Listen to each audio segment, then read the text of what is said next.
Yeah. Hell yeah. Hey, sister. Hey, sister. Hi, how are you? I'm so good. How are you? Oh, I'm just the best. How I'm the convincing best. are we, you guys? Is it really convincing? Because I feel like it's not. I feel like it's the opposite. We are the most convincing. I'm convinced. After all, we did get a, personal review that you sound like you could be a professional voiceover actor. So, Oh, there's that. stop. Please. Please don't stop.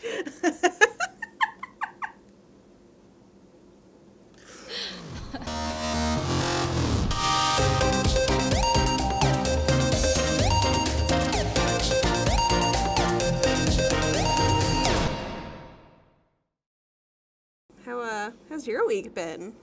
My week has been jam-packed, y'all. I have been working. I have been at work every day, and then some days I'm working at another job, and it's like now I'm working 2 jobs. I don't know where this accent is going, but I do have a question for you all. Oh, I thought you were going to have a question for me. Well, of course, you are part of the collective. Come on now.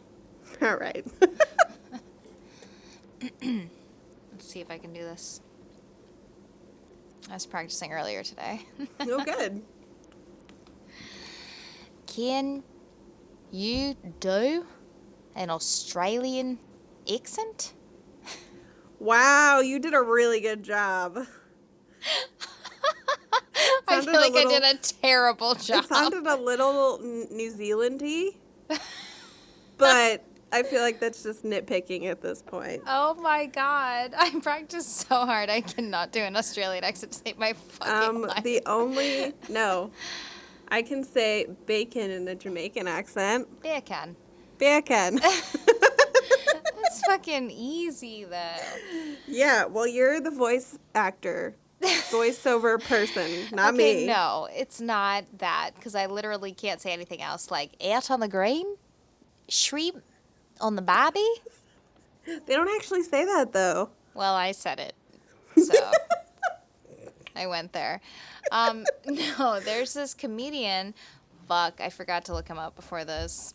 He's so good, so I have to look him up so I can say his name because I was laughing really hard, so that matters. Say his name, say his name. Guys, I know she's really tired because she actually laughed at that. How can you not? How can you not? All right, no, where is this dude? Yeah, so he did this whole bit about how his favorite night drinking was when he faked an Australian accent and bet this guy that because this guy was like, you're not from Australia, you're from like Chicago, like you don't sound like you're from Australia. And he had an Australian friend with him, and he was like faking an Australian accent. And he was like, okay, well, I bet that I can like prove to somebody, to like a stranger, that I'm from America, and they won't believe that I'm like not from Australia. And he's like, no, because he like said something about how he could do an American accent. It's a really good bit. I'm not doing it justice, but my point is that I'm gonna look it up here. Hold on.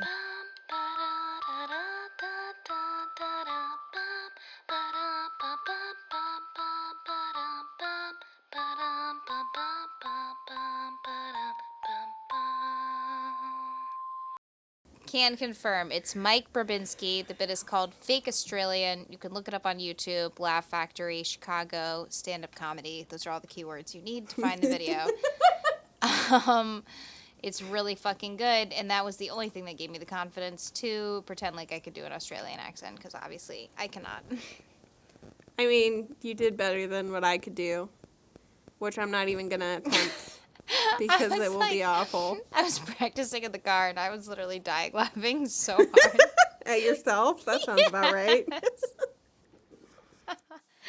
Guys, if you can't have a good time with yourself, then you need to really reevaluate your life. Like, if you cannot take yourself out to dinner and have a beer and like a nice pizza or a steak or a fucking burger and enjoy your own company, like, we need to talk. Seriously. Reevaluate your life choices. Or for send sure. us an email, like, for real. Like, we're here and we'll talk to you, but, you know, we need to figure this out because it should be a thing. We should all be able to do that.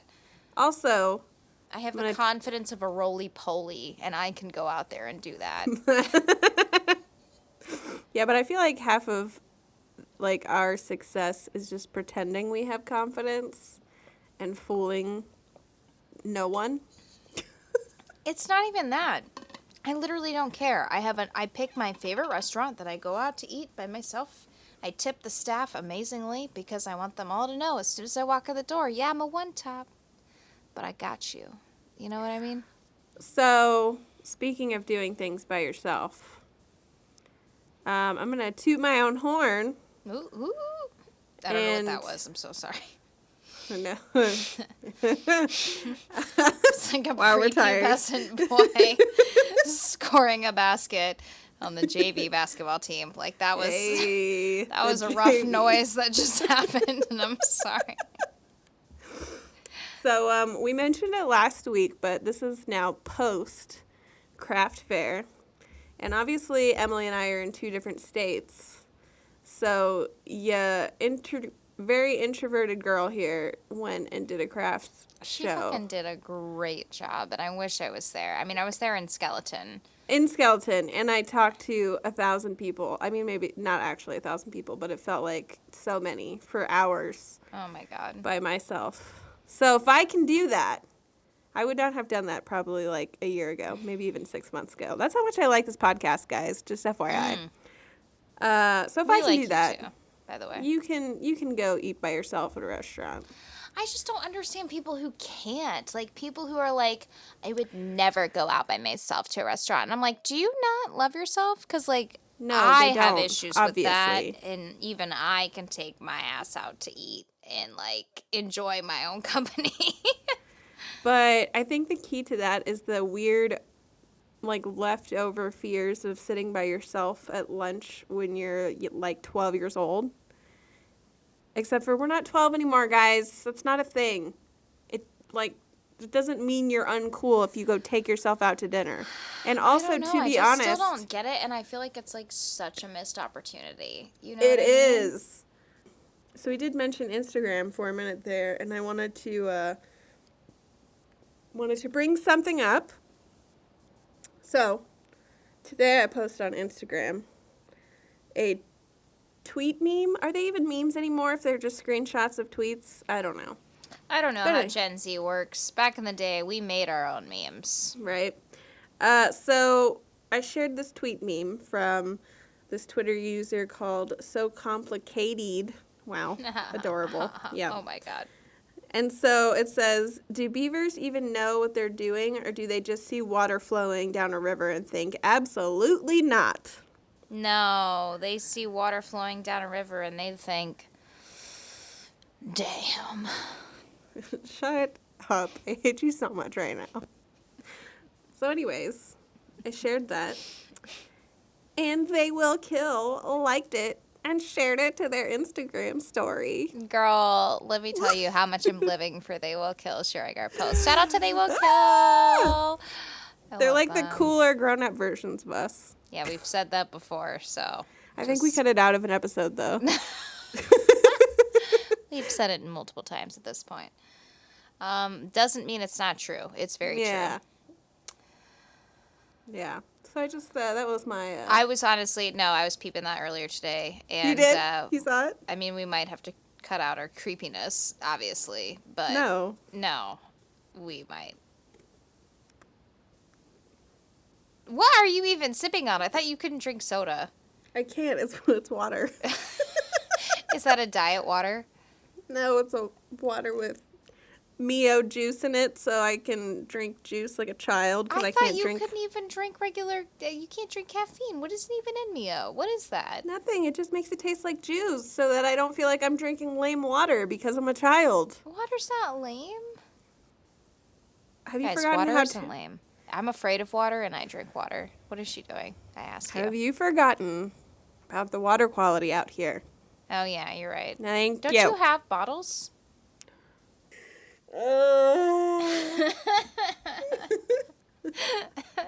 So did I tell you that has this thing where it's like he'll shout out and he'll be like, "Oh, by the way, get me a diet water." He's told me about it a million times. We went to A&W and I'm like really trying to focus because I don't want to be made fun of for how I order with this fucking lady. Because Rachel and Corey made fun of me when we went to North Carolina. They were like making fun of me for how I ordered, and I'm like, How did you order? slowly. Oh. Patiently. But they were like making fun of me for how long it took, and I was like, listen, I'm trying to fucking focus, and y'all are distracting as hell. Anyways, my point is is that I ordered at A&W and made sure I had his order right. Like, I'm like focusing so hard, and then out of fucking nowhere, he's like, "Oh, wait, and a diet water." And I was like, "Oh, and I looked back at him, and I was like, "You son of a bitch. How dare you do that to me?" He almost got you. He almost did. Ugh. All right, so we're back. Hey. Oh. There we go. I knew it was going to happen. She knew I was going to call her a hoe. Oh, okay. So today, we get to talk about our sister subjects are Paranormal and supernatural. what? What?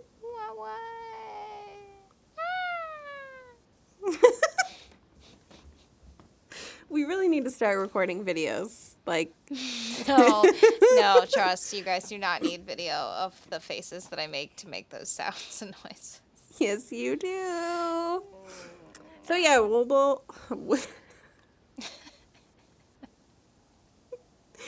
we will be talking about the paranormal and the supernatural. I am slightly nervous. Why? I had like a general idea of what I wanted to talk about, but I didn't know the specifics of like what to research for what I was looking for. Okay. What were you looking for? What do you want to talk about? I'm so interested. We are going to discuss parapsychology. Do you know what that is? Yes. Are you going to discuss it? No. Oh, okay. It's come up before.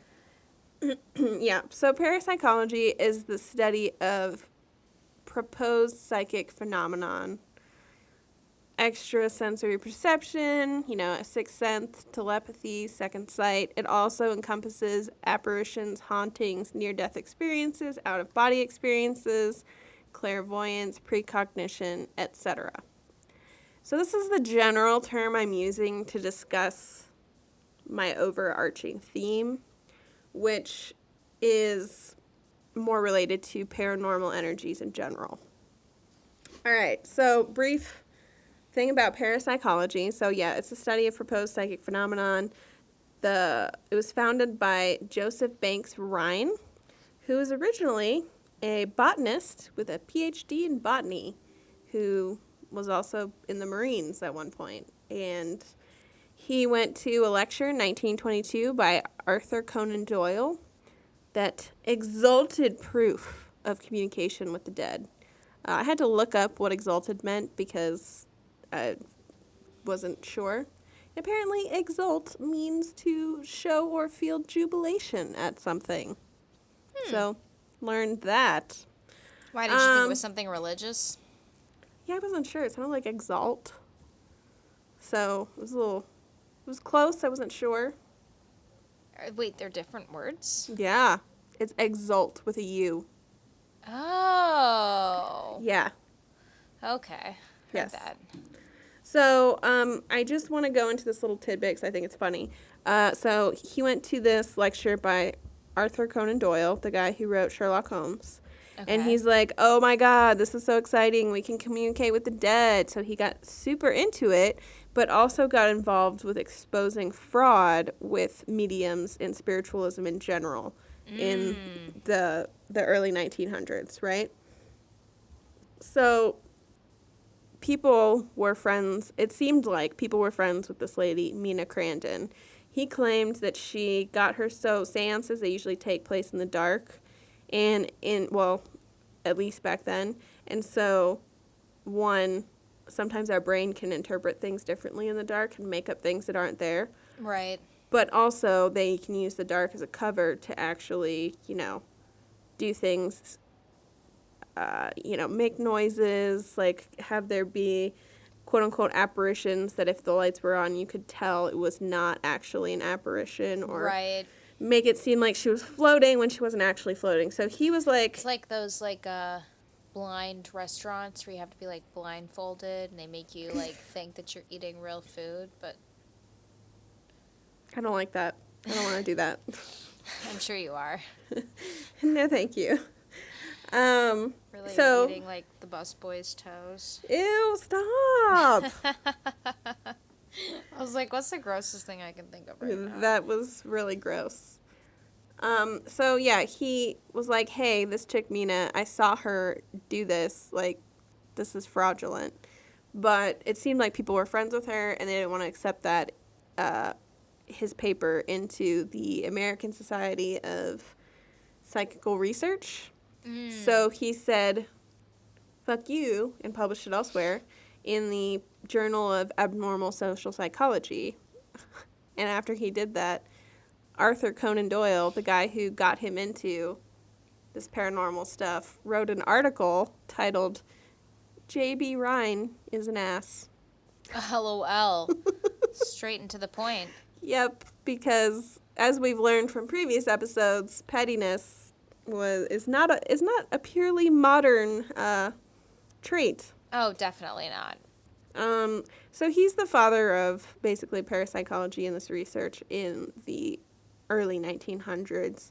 He also coined the use of the Zener cards, which are those cards that have like the plus sign, the wavy lines, the square, and the star. And you're supposed to, and so the image is faced towards one person, and the other person across the table is supposed to guess. And then they use how many times they've guessed it correctly to determine whether or not somebody has like psychic abilities.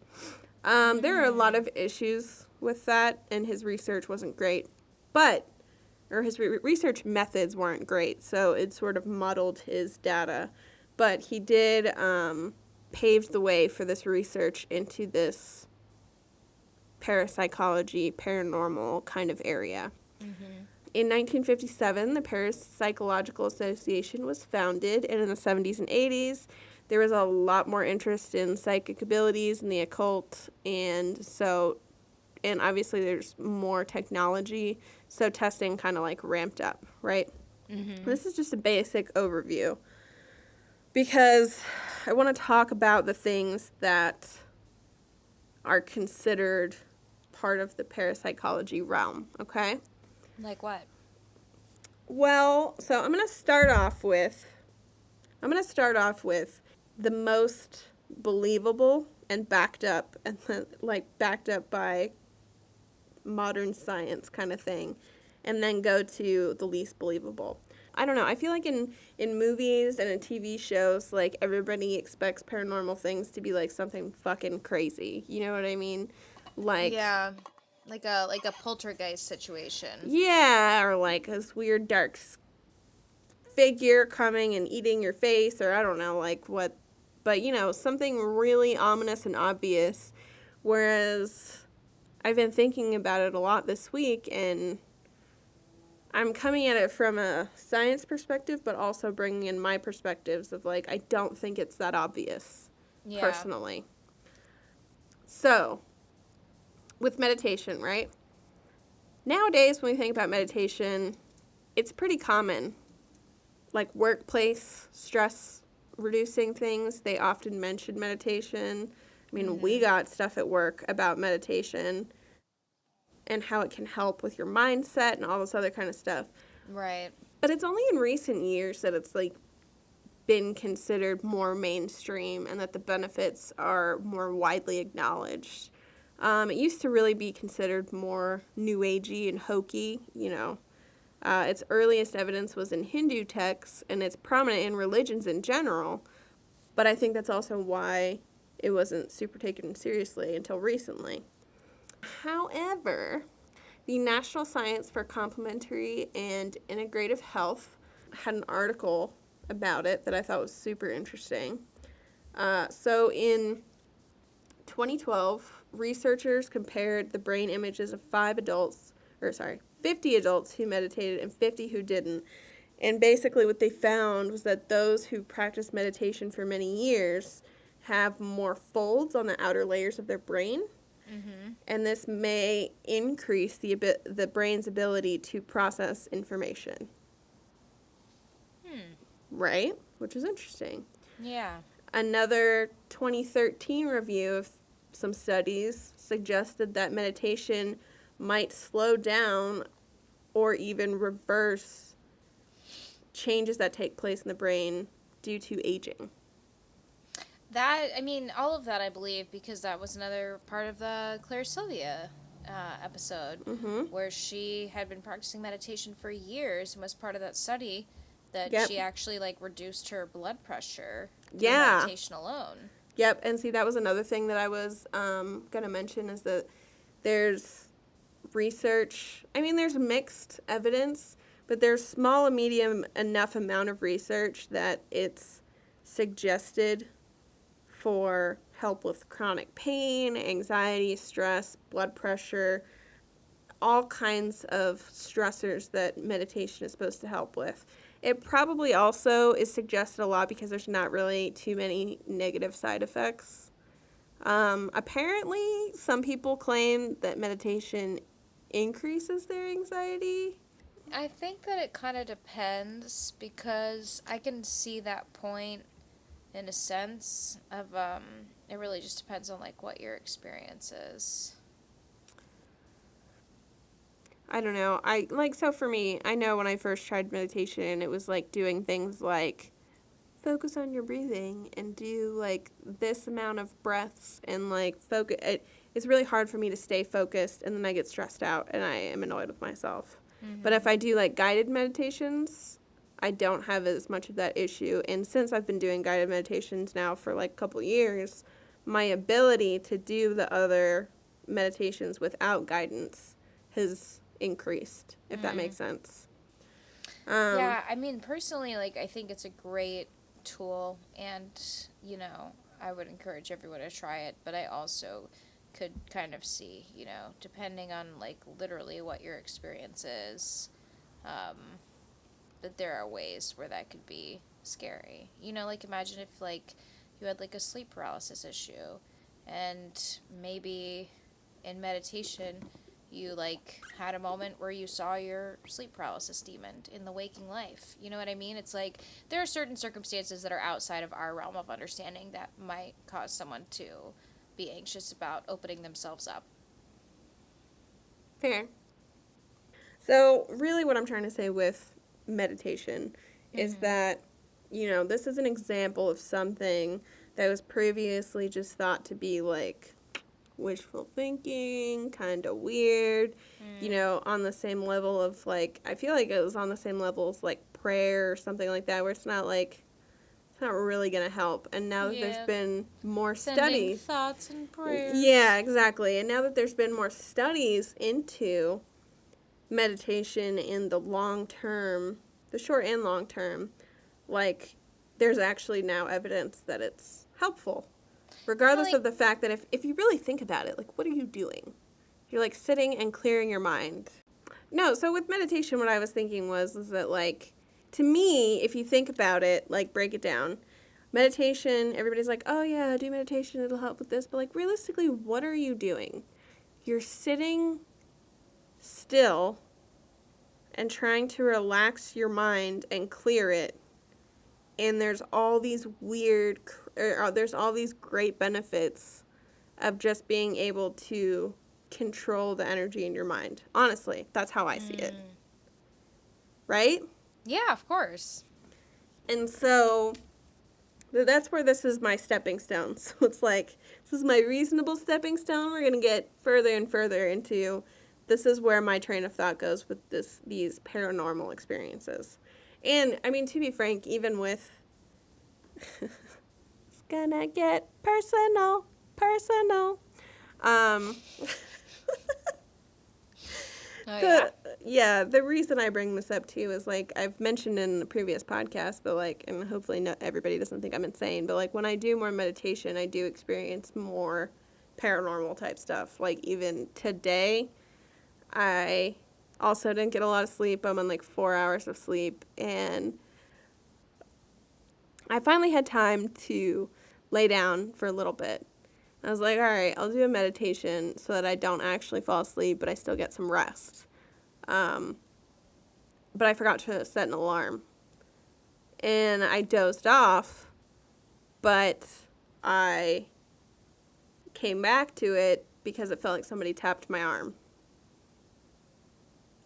And like that kind of, and it's stuff like that that happens more and more every time I do consistent meditation. And you're trying to encourage people to meditate? I And think you're it's like, just, I don't understand why people would have anxiety about this. I think I'm like, that this might just is- be, You might be the poster child for the reasons why one might get I anxiety don't know. about meditation. It doesn't scare me. I don't know. I think that's just a me thing though. I think that just I'm just a weirdo.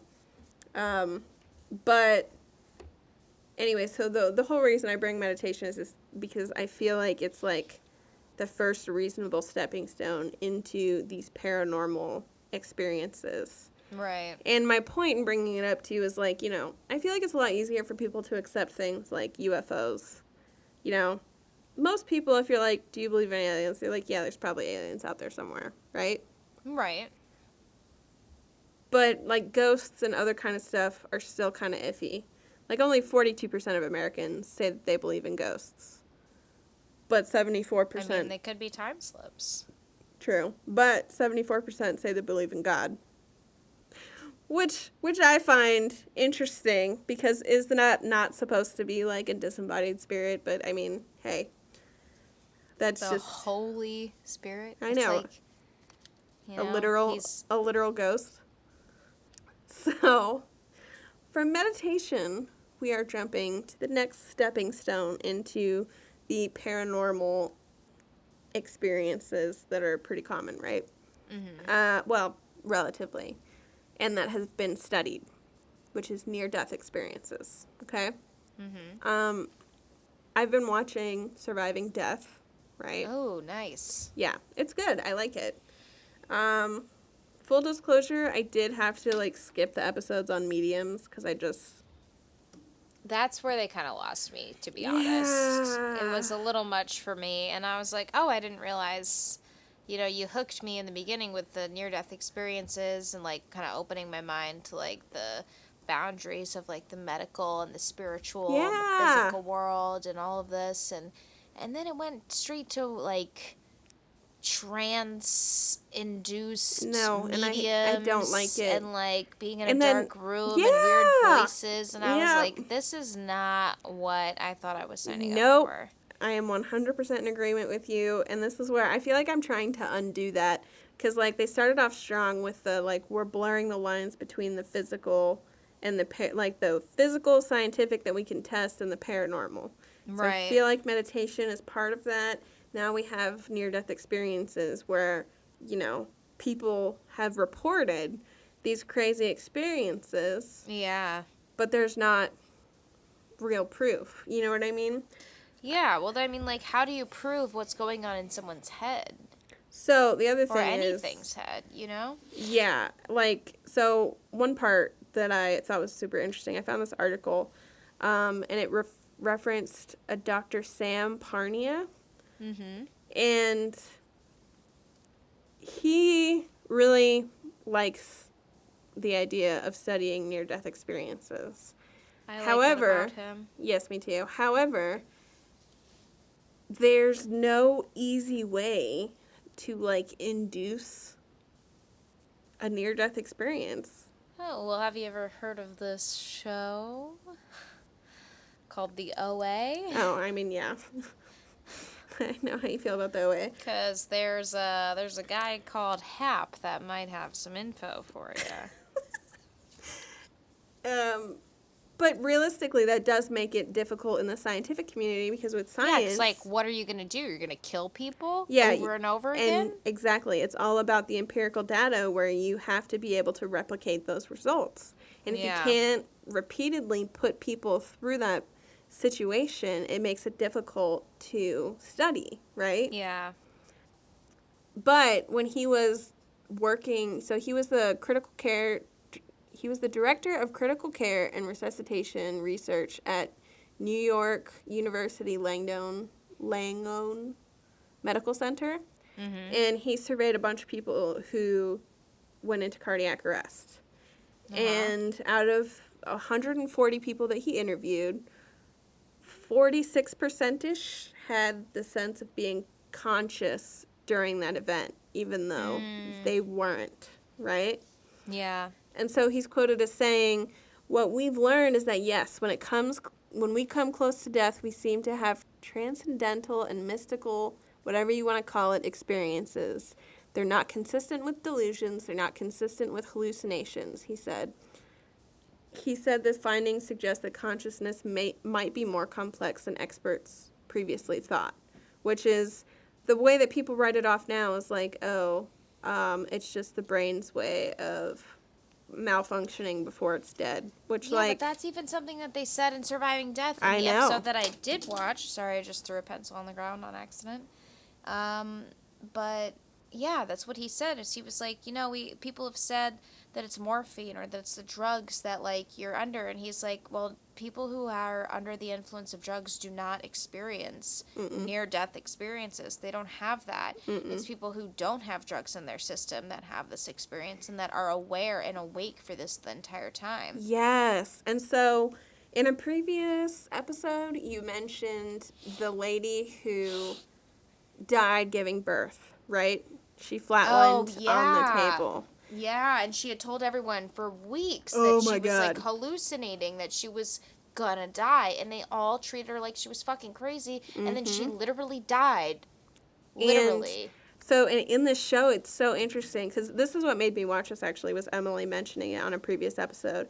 But in the show, the doctor is sitting there, and she's, like, trying to tell her patient, like, no, honey, you're gonna be fine. Like, this is not gonna happen to you.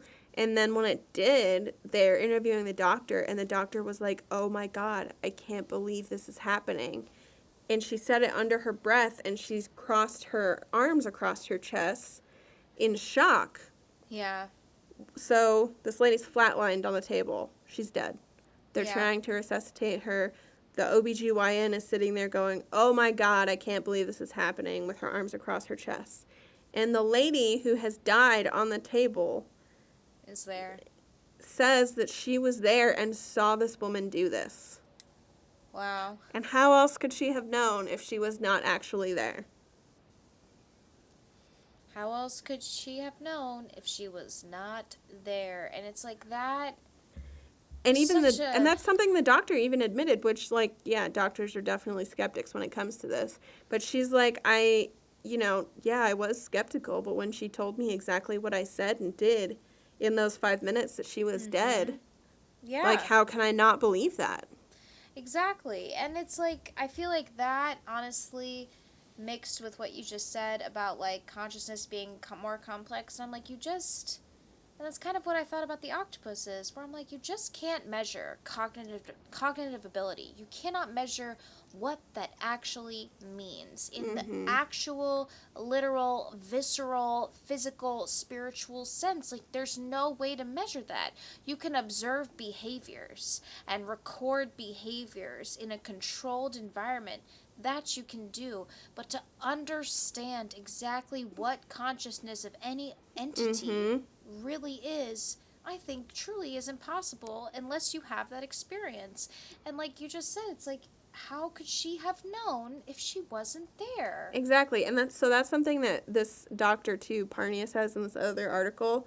He's talking about these patients that recounted these experiences, and he says they described full details of what is happening to them, and in one of these cases we managed to confirm the details for the first time as it's happening over the course of up to 5 minutes.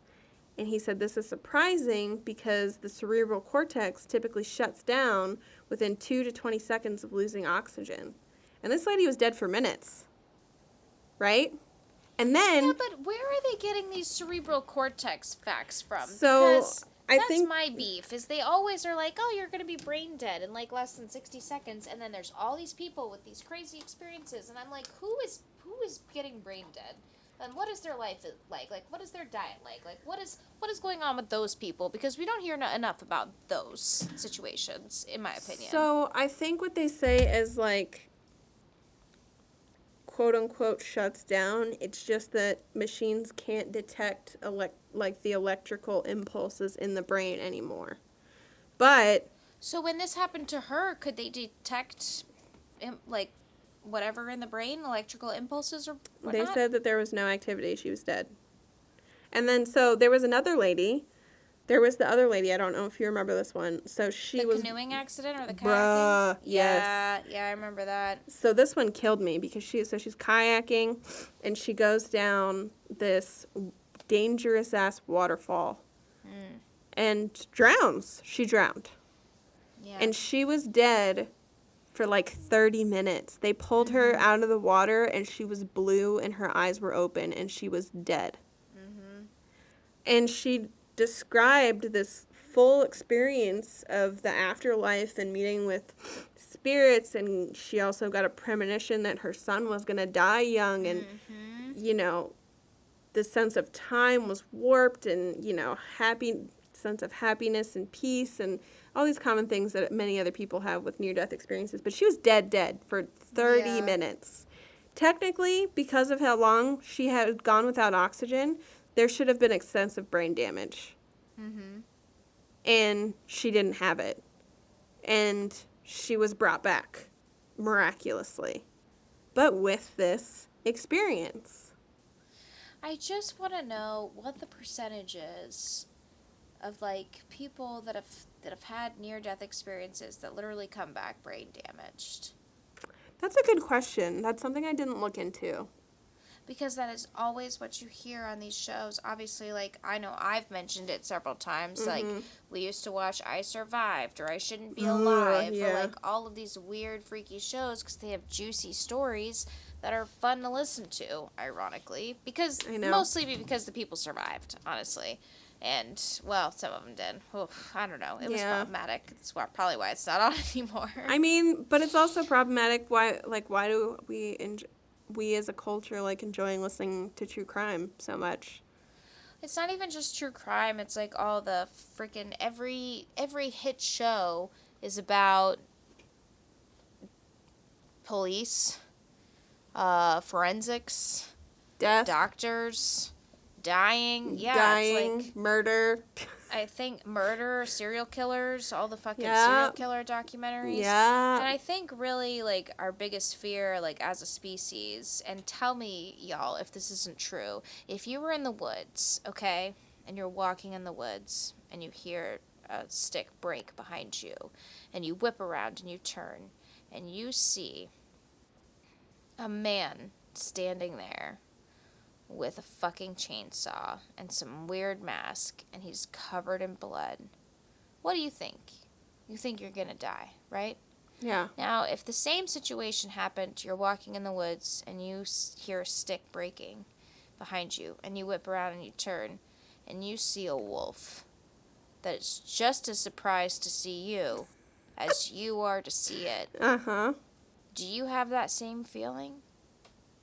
You have the same feeling that you would have if you saw a physical human being? Because should we not be comforted by our own species? Shouldn't we be able to turn around and kind of be like, oh, you're one of us? Like, we're a social species. We live in groups. Do we not? That's what they tell us. That's what the scientists tell us. That's why we play. I don't understand.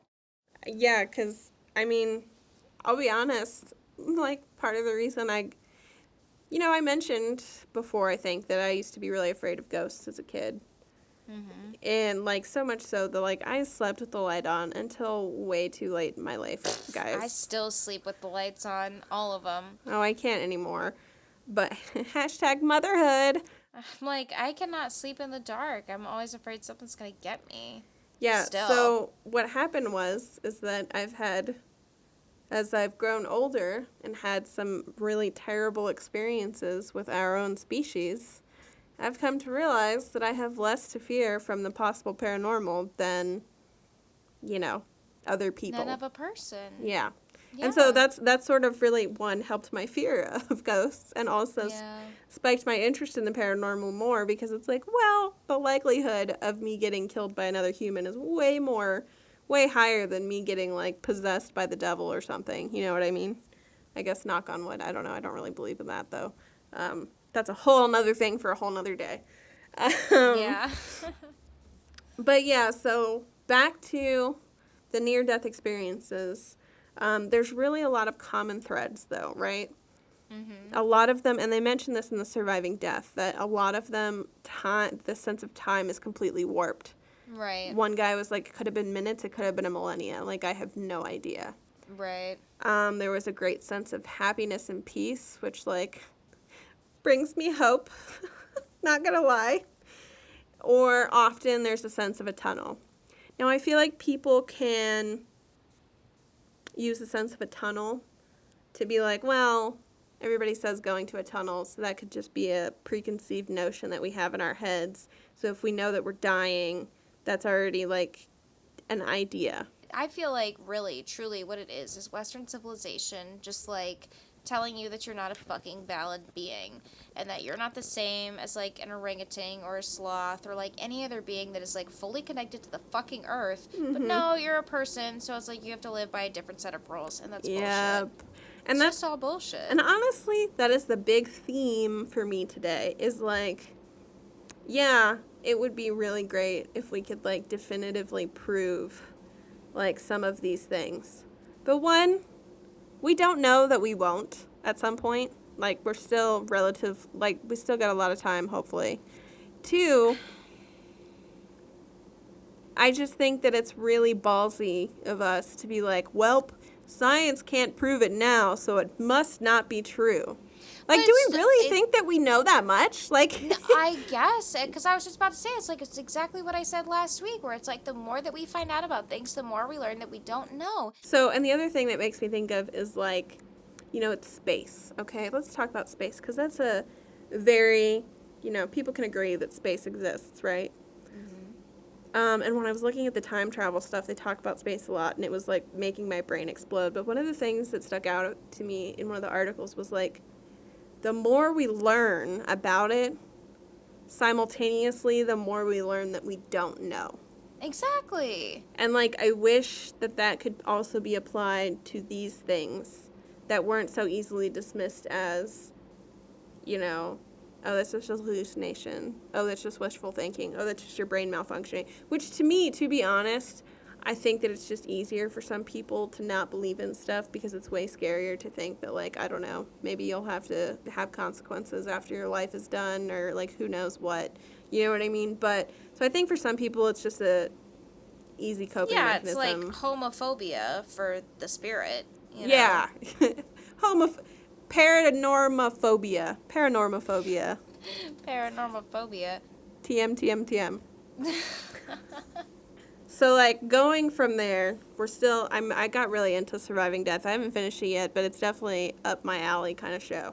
I know. I need to just skip the medium episodes and finish it. That's what I did. It was much better. So after... all right, I really tried watching the medium ones, too. I was like, maybe I'm just being a hater, like these haters that I'm hating. Everybody has their limits. Everybody has their boundaries. I don't like it. It makes me feel weird inside. To me, I feel like with that amount of staging and showiness, I don't know. I just can't. Yeah, I don't like it either. I don't even want to consider it as an option, to be honest. And I'm upset that it's like, this is a thing that is happening, and I had no idea anything about that. And I'm like, how is this happening right now? Like, what year is it? What year is it? I mean, but the other thing is, if we want to talk about advancing technology, they're still using the same seance techniques in these episodes that they used in the fucking 1920s that were proven to be fraudulent. So that's where my issue comes in, too. They're like, There's so many issues. Well, no cameras are allowed in the room. There's an issue with that. I'm sorry. No, That's a I'm problem. sorry that I'm not sorry. You're right. That is a problem. Yeah. Anyway, so yeah. So down to the next step in the adventure down paranormal energies. Down the parapsychical staircase. Ooh, love it. Yep. The cyclical parapsychical staircase. Spiral Yeah. staircase. Uh-huh. The Nope. spirapsychical Oh, actually, that was good. staircase. Just kidding. Yes, that was good. So the next episode after the mediums part was about on surviving death, which is on Netflix. I don't know if I mentioned that, but go watch it. So they talk about signs from the beyond, right? Mm-hmm. And we're not talking specifically from mediums, right? We're talking about, like I'll give you an example. One of my friends, her mom passed away when she was younger. And every time she sees a specific type of butterfly, she's like, oh, it's like a sign from mom. And a lot of people have stuff like that, right? Mm-hmm. And the science people of the world want to say that it's just a coincidence and it doesn't really mean anything. But, I feel like we said in another episode, I mean, if that's how you want to live your life, feeling like everything's a coincidence and nothing has meaning, cool, bro. That sounds super fucking depressing, to be honest. Yeah. 2, and they mention confirmation bias as well, and that humans love to pick out patterns out of any kind of randomness and say that it has meaning. Which, okay, fine, whatever. If that's how you want to live your life like that. But when I was watching Surviving Death, there were a couple of really interesting stories that seemed just a little too coincidental for me. So there's this lady who's really close with her mom, her and her sister, and they were older ladies. And when her mom was dying, her mom was 97. She's like, Mom, send back a sign. Send me a cardinal when you die to let me know that you're here. And, the mom agrees, and she's like, okay. And she's thinking about it, and she's like, yeah, it's going to be in some weird way that I don't expect. But, from the way that she's describing it, it's not like she vaguely sees a cardinal in the distance. And she's like, that's Mom! You know what I mean? Right. So, a few days after the memorial service, they're sitting at somebody's house, and they hear a little thud, and a cardinal flew into the window of the living room. So they go to check on it, and this bird lets them hold it for minutes, this little cardinal. And the sisters are holding it in their hands and stroking it, and he's just sitting there chilling, looking at them. And there's video footage on the show. They took, somebody had their camera out or something. They had him in the house, and he was sitting there with them still. And they were, emotional because they're like, oh, my God, it's a sign from Mom. And, I get that it seems coincidental, but I would feel more iffy about it if it was just a cardinal in the distance. And be like, that's for sure a sign. But it flew directly to their house and let them hold it. And then they held it for a really long time. And so one of the sisters is trying to, let him go outside. Yeah. And so she, pops her hands up to let him fly away, and he starts to fly, and he comes back and lands on her shoulder and hangs out with them for some more minutes. Wow. Until, after a while, they finally get him into a tree.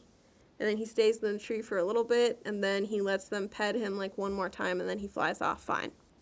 But it was, an extended experience. An extended visit from the cardinal. Yeah. A visit from the cardinal? Cardinal? Cardinal? Cardinal? I don't know how to do I it. just said it. You did pretty good, though. I don't think so. To our Australian listeners, I am sorry. We actually got some listeners in Germany, so that's fun. Oh, hey guys. We love all of you. And so I just thought that was a really interesting, specific example, right? Okay, I could try and be skeptical about some things, but that one is intense. Yeah. And I cannot blame them for thinking that either, to be honest. I would think that too. And then so there was another lady who was saying that she didn't believe in, messages from the beyond, that she thought they were completely subjective. You know, there's usually confirmation bias playing into it, and it's just you're seeing what you want to see. Mm-hmm. So this lady went to a medium who mentioned her brother, who had recently passed away. Mm-hmm. And she goes, oh, your brother's saying happy birthday. And she was like, oh, wow, okay. And the medium didn't know it was her birthday. Which, to be fair, there are easy ways to find out. I was doing some research into mediums, that a lot of frauds would, like, stalk Facebook pages before a client came in to do, like, Wow. yeah, it's really great. So I don't know about that. But she said that she hadn't told her it was her birthday. And she's like, yeah, your brother's saying happy birthday. She's like, I'm also seeing, like, a red balloon. She was like, huh, that's weird. Okay. So the lady went home and went to bed, and before she fell asleep, she was meditating, reaching out for her brother, like, asking for a sign from him, right? Yeah. So she goes to sleep, and she wakes up the next morning, and there was a red balloon caught in a tree outside her bedroom window. Oh, shit. Right? Yeah. Right? Yeah. Which, like, that just seems really specific. You know what I mean? It's a little too, you A know? little too, right? Yeah, and, like, how many times has a balloon been caught in your tree? Never mind a red one. Mm-hmm. And right outside your bedroom window. After that, I don't know. It's just a lot of coincidences for me. Seems questionable to me. Yeah. So then, I want to switch real quick to the idea of telepathy, okay? Mm-hmm. I'm not going to get into whether or not psychics and mediums have real things, because I feel like it's highly dependent, and it's a topic for another day. Mm-hmm. However, I do want to put the idea in people's minds about, you know, remember what I said at the beginning of the episode where I'm like, okay, maybe it's not as extreme as people think it is. So, like, when we think about, like, psychic connection, or people think about, like, oh, I'll see this, like, vision in my head of something. Right. Or, you know, it's clear as day, right? Mm-hmm. But what about, like, the basic psychic connections you have, like, with another person? What do you mean? So I'll give you an example. Shout out to my birthday buddy, one of my good friends, Dale. Oh, hey, Dale. Yeah, Dale. We have multiple times, like, we're weirdly in sync. Mm-hmm. Which is also weird because we're across the country from each other. Right.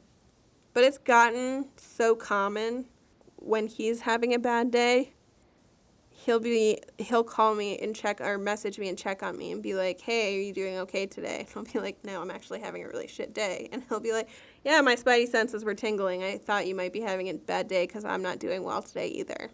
Aw. Yeah. And so, and even yesterday, dude, today, so we were talking today, and we were thinking about the same exact topic at the same time across the country, and we found out by talking about it the next day. And I was like, wait, this happened last night? Wow. And he's like, yeah. And I was like, I was literally discussing this very same thing with a friend of mine here last night. Wow.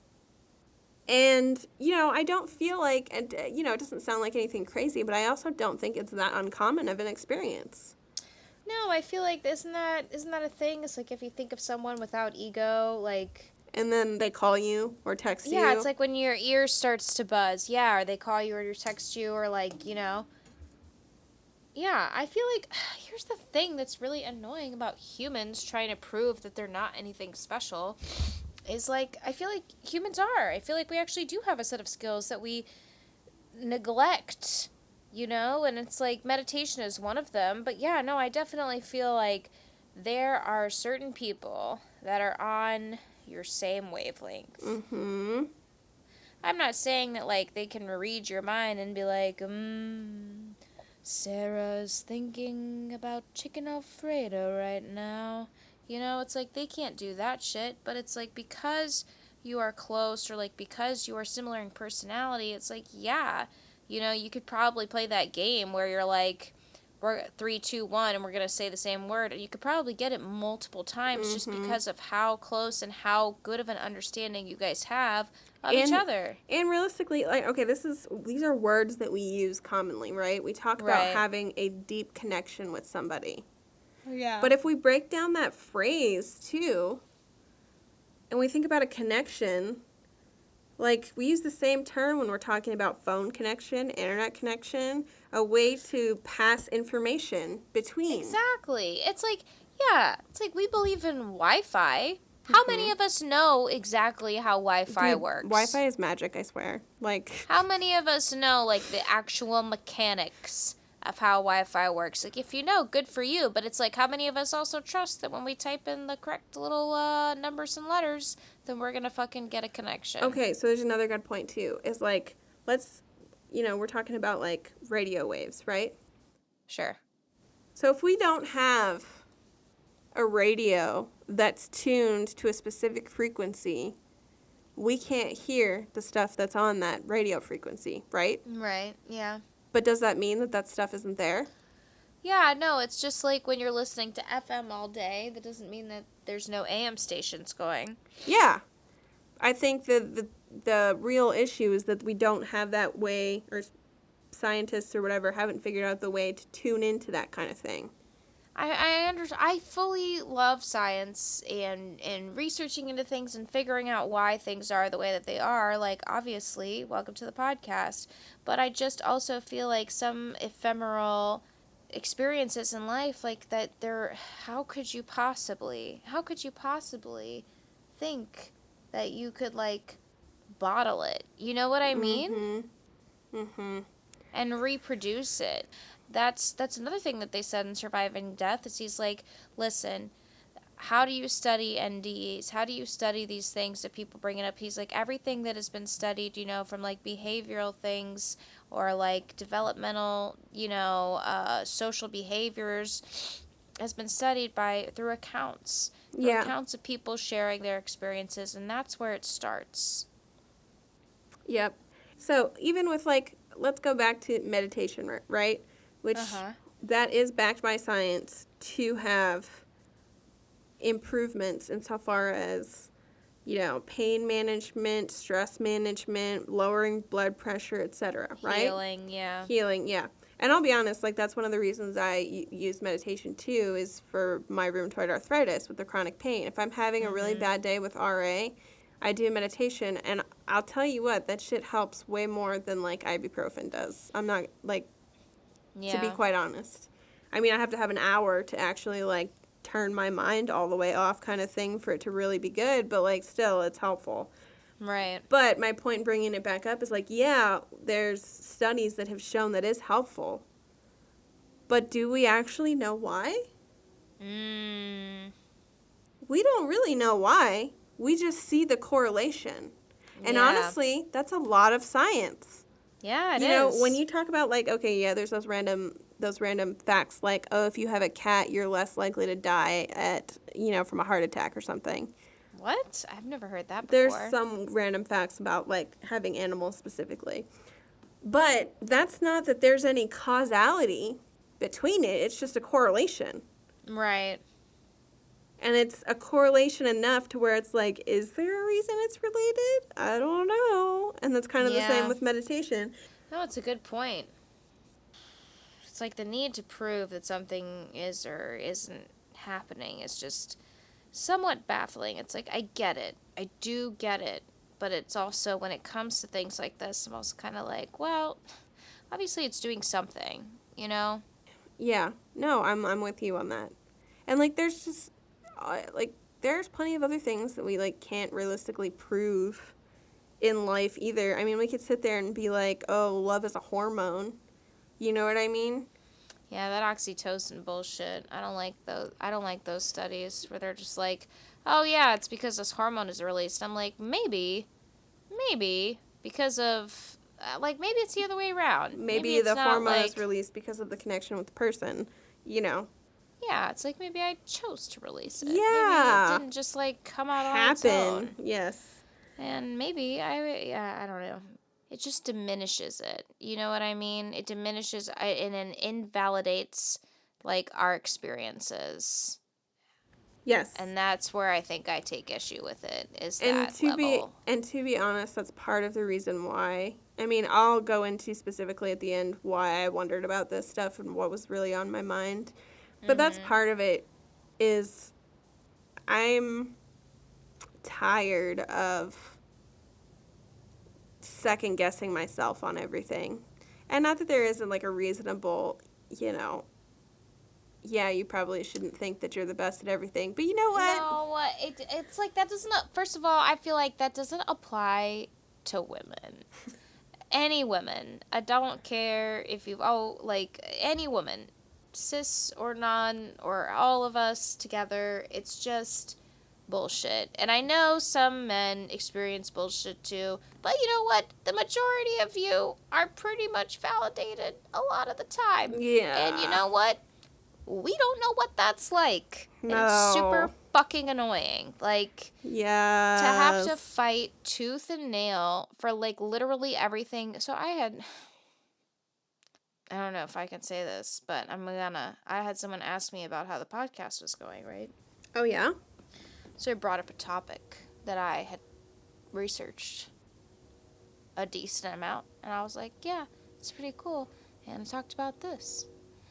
Then they proceeded to, like, try to tell me about what the fuck I was talking about. Which, like, I'm not saying I'm an expert on shit. But, you know, I definitely put in some time and Mm-hmm. effort to understand what I was talking about. Mm-hmm. And they started saying shit that I knew for a fact wasn't true because I looked it up. Mm-hmm. And I was like, well, actually, no, that's not true. And they were like, well... Yep. And I was like, Yep. no, this is a devil's advocate situation. Like, I actually fucking did the work, and I don't need you to come over here and be like, oh, well, I fucking know shit. Like, no, you don't. I don't know. Maybe it's like the lack of sleep, but I'm like super rowdy today. Super One, rowdy. I love it. And two, like, that has been something also that's been on my mind this week, which is like, oh, to have the confidence of a straight white man. To be able to walk in a room and say, oh, yeah, I for sure know this, when you actually don't. And you have, like, this is the thing that boggles my mind, is like, how do you sit there and say something that you don't actually know And just, and just spew it out of your mouth it's like a fart. and, like, yeah, I said it, so it must be true.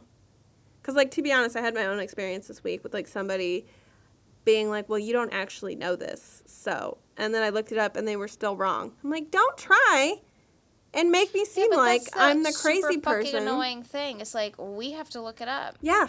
But I'm just so fucking fed up with it. I'm so fed up with it. I'm so fed up with the gaslighting, Yes. the invalidation, and it's so annoying because it's like the incapacity for some people to understand what it's like to not have the privilege of everyone just like accepting whatever the fuck comes out of your mouth. Mm-hmm. Yeah. It's just, or also in the reverse, the assumption that what I'm saying must immediately be wrong or be false. needs second guessing. It must be just false. because it's coming out of my mouth. Double checked. Mm-hmm. It's incorrect. It's invalid. It's just the most fucking frustrating feeling in the world, and I've had it up to here. Oh, girl, same. Like, this has been it up to here. This has been my week, and I think in previous episodes, I think we can tell that I do topics, usually it's somehow related to how my week is going. And with this one, this was really you know what? Yes, I do believe in the paranormal, and I do believe in things that we can't prove, and I think I have a healthy dose of skepticism, but I also, fuck off, man.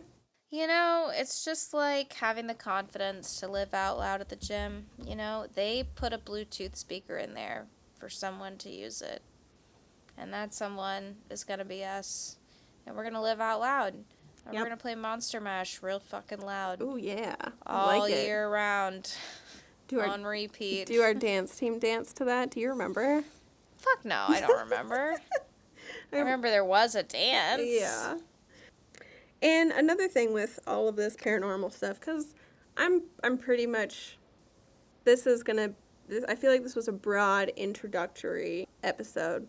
And the next couple of episodes, while still sticking with the themes, will kind of relate. Okay. To be fair. The reality is that I can do research and all this fun stuff, and I have done research, but also I have my own experiences. And that is what I know. Yeah. Other people's experiences are cool, and I will take them into consideration. I will take the science into consideration, but I'm tired of discounting the things that I've experienced. Yeah, 100%. You know? 100%.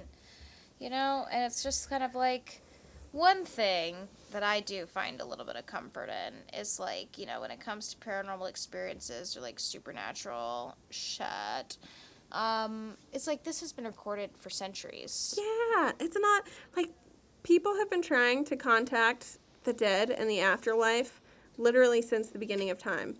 And, like, when I was doing my research, the Bible mentions, they call her the Witch of Endor, but in the NIV translation, she's called the Medium of Endor. Oh. And this is in the Old Testament, so we're going all the way the fuck back. And they say that she raised the spirit of the prophet Samuel to allow the king Saul to talk to him about an upcoming battle. So this is going back for fucking ever. Yeah. Like, it's not anything new. And I also I think that there's a reason for that. And, you know, like I said, if you want to sit there and believe that, like, humans will create meaning out of chaos just to make our lives feel happy, then fine, you can believe that. But it's like, do you think that birds that, like, live in large groups and fly around and make cool shapes, like, do you think there's, like, one of the birds that is like, guys, I can see dead birds?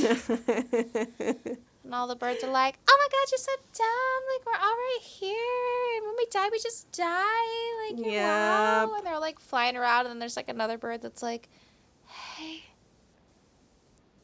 I can see them too. And we're following them for our migrational pattern. Yeah, they're, like, flying around, and they're like, shh, don't tell anyone. They're flying around, making, like, cute little shapes, and there's, like, a flock of flamingos below them. And, like, you know, the same shit happens. They're all doing their dance. They're looking so proud, and then there's, like, one kind of hanging back, and he's like, do you see that? That bird that's flying around in front of all the other birds? Does anyone else? Can you? No, man. You must be on drugs or hallucinating. There's no way that that's actually happening. Must have ate some weird worms. It's like, that's, like, the only solace that I can take. It's like, I hope that other species, like, secretly have, like, the societal struggles that we have to deal with, because we are not very evolved. We haven't been around that long. It would be nice if that was the thing. It would just, like, give me a little bit of comfort. Little warm fuzzies. Make me feel a little more comfy in my situation. So, to wrap up my intro to parapsychology and the paranormal that has been studied thus far. Okay? I didn't even attempt to talk about ghosts yet, because that's going to be a whole other episode. Heard that. So Psychology Today says kind of what I was saying before. Coincidences, you know, can be startling and thought-provoking, but there's no apparent cause and effect, so everybody should be skeptical, and it's not supernatural, right? People try to find patterns about random occurrences, so it's our imagination, right? Confirmation bias, you're just finding information that confirms a pre-existing belief for you. So you're just finding that one tad bit of evidence that confirms it for you, and that's what makes it true.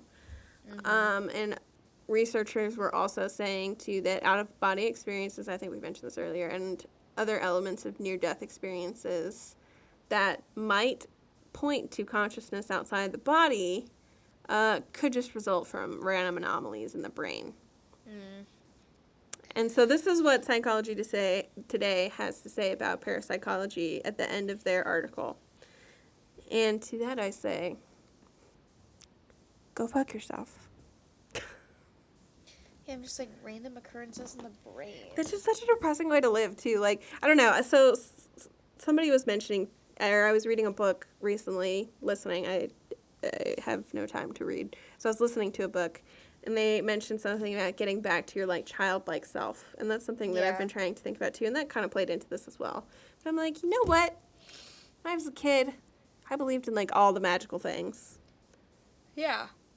And whether it's true or not, it makes it more fun to live life if, you know, you can believe in these other things and you're not so bogged down in cynicism and skepticism. You know what I mean? Like, I don't know. Well, it just makes you more open-minded, you know? Yeah. And I don't think there's a negative about being open-minded, personally. And I also, you know, when you think about, like, okay, like, you know, indigenous tribes, some of which haven't been slaughtered, thank goodness, and are still existing, you know, and like anthropologists will go into, you know, the wilderness wherever they live, and they will go there and try to study them and learn from them. And one thing that I heard recently, which I thought was very apt, you know, it's just very like on the nose of kind of how we see things versus how somebody else might. And they were like, you know, it's not like this is, oh shit, what was it? It was like, it's not like this is like what is what they think, you know, like this isn't what they think, this is what is true to them. Yeah. This is their truth. Yes. And like yes. it's so, you know, it's like somebody else's truth could be just that, could be somebody else's truth. That doesn't mean it has to be your truth. Yeah. That doesn't mean it has to be something that you live and identify with. You are fully able and welcome to like live and identify in a way that you perceive to be fit for yourself, as long as you're not hurting anyone. Yep. I honestly don't see the fucking problem with that. Yes, if it's non-destructive and it helps you live your best life, Exactly. then, like, yeah, no, exactly. That is the moral of the story for tonight. So, yeah, that was my, I want to say it's not a deep dive because we're, like I said, this is going to have to be. Skimming the surface. Ooh, skimming the surface of the paranormal and parapsychology. Bam. Interesting. Bam, bam, bam.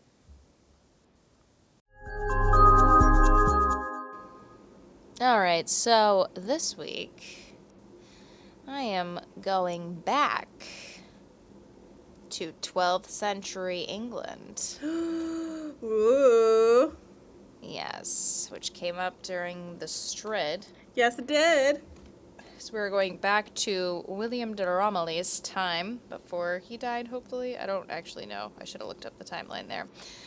But I'm going to be telling the story of the mysterious green children of Woolpit. Yes.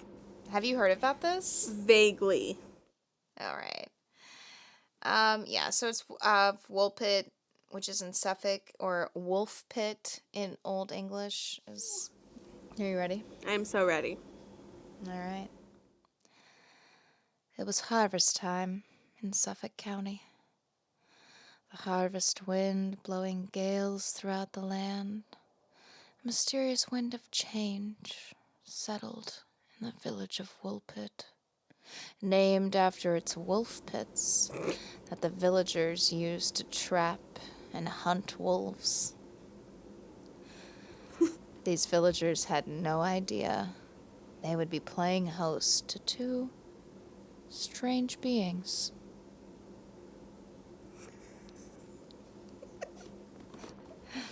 Stop. Alright. One day, as the bells of Bury St. Edmunds rung out in the distance, some villagers came across two strange, bright green children during a routine check of their unique pit traps. Wait, maybe I don't know this.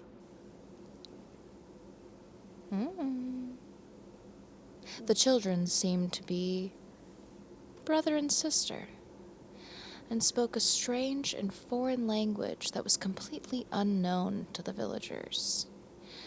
They also wore strange clothes that the villagers of Woolpit had never seen before. And besides their strange bright green skin, odd appearance, and somewhat alien language, they did appear to be just like children. So the town took them in and gave them food and shelter. Are they aliens? Well, I don't know. Gonna find But out. we'll see. Okay, I okay. find out. So I kind of have heard of this, but I don't know anything about it, and I had no idea it was by Barry St. Edmunds. Yeah, it is. What? Yeah. So this account was first written by William of Newburgh, also known as William of Newbury, also known as William Parvis, because it wouldn't be 12th century England or just general historic times if people didn't have 5 names. Exactly. So he was a 12th century English historian, and he wrote this in 1189. Ralph of Coggeshall, who was an English chronicler and was a monk that then became a 6th abbot of Coggeshall Abbey, also wrote a separate account of the story about 30 years later in the year 1220. And his story goes on to say that the children were brought to the house of Richard de Can to be taken care of. Now, his last name is spelled C-A, I mean, there's like a D-E in front of it, but it's C-A-L-N-E. And from what I read, I thought that it was supposed to be pronounced Richard de Can, like the L is silent. Yeah. But I could be wrong. I have no idea. So I'm going to say that. I just wanted to be like, so definitely not Richard DeCant, though. Yeah, no, he's Richard de Can. He's like, alien children, I am Richard de Can, not Richard DeCant. Come on in. I can, I am, and I will. Anyways, so he took them in, and the green children were said to have refused all food for several days until they came across some raw broad beans in Richard de Can's garden, which they are said to have eaten right out of the ground. What are broad beans? They are green beans. They are beans that are green. They're like, I don't know. To me, when I looked them up, it kind of looked like edamame. I'm sure it's not the same, but it's like kind of like that. Broad beans? Yeah. And they just ate them right out of the ground. Yeah. Yuck. They were desperate for some green food, which doesn't sound like any kids I know, actually. So that's proof that it is alien life, in my opinion. I was going to say. You know what kids want to eat? Nonstop? The only thing that they'll want to eat? Fucking bread. Just a slice of bread and chicken nuggets. I feel personally attacked at this moment in time. Not about the chicken nuggets, but about the bread. Or anything like bright, like a fluorescent Kraft mac and cheese, Yep. you know? Fruit roll-ups. Tutti Frutti ice cream. Oh, there you go. I was boring, though. I liked French vanilla ice cream. I just like ketchup on rice. Ugh.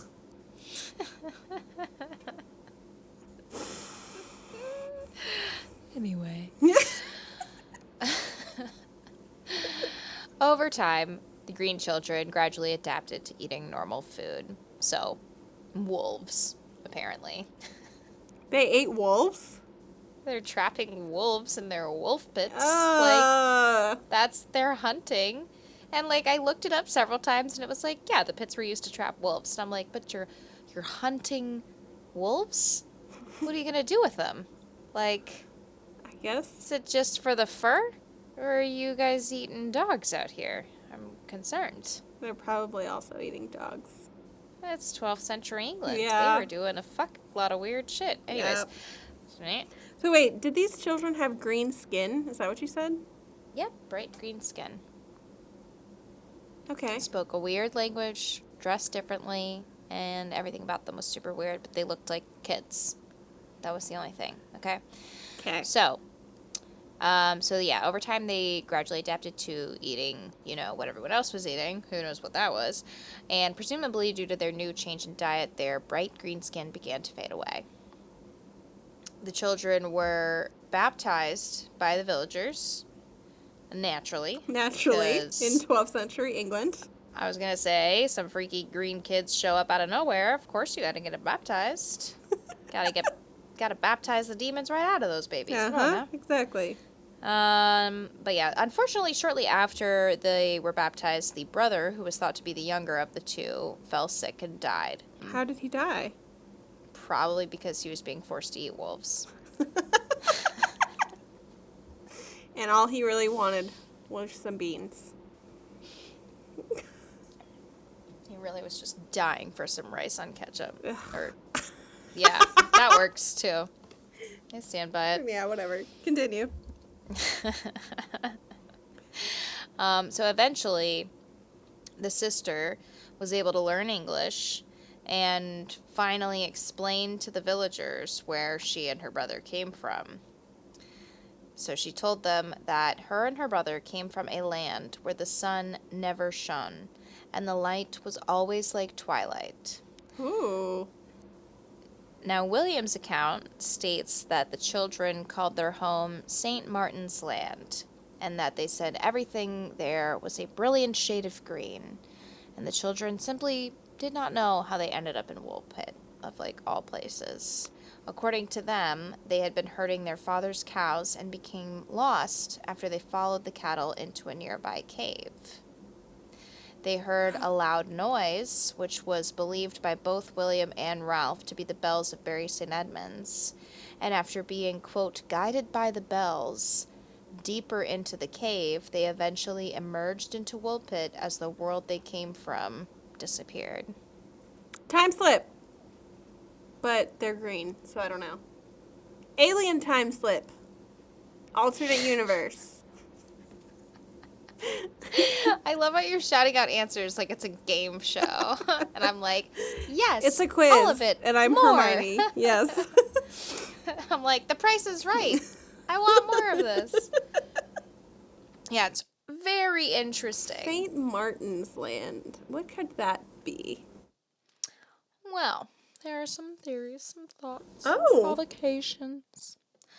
Now, there isn't a clear, recorded date of when they discovered the green children, or, when, that happened, or when they, were taken in by Richard DeCan. There's, not, a clear date on those events. But according to William's account, the girl was still alive and was living about 40 miles or 64 kilometers away from Woolpit when he wrote about their story in 1189. So she was still alive, according to him, When he actually wrote it down. His account says that she eventually married a man from King's Lynn and moved there after they got married. Ralph's account goes on to say, which was the one that was written 30 years later, he goes on to say that she worked for Richard DeCan's household as a servant for many years, and that she was considered cocky and bold, and that she, quote, lacked modesty, unquote. She a leprechaun? This is when I reveal to you all that I am a time traveler. How did you turn green? I ate a lot of broad beans. I was gonna say, for the role. if you were gonna it was a turn- method acting situation. If you were going to turn any color, you would turn pink. Thank you for that. You're welcome. So yeah, apparently she didn't have the best rep. She didn't have the best reputation. Oh, yeah.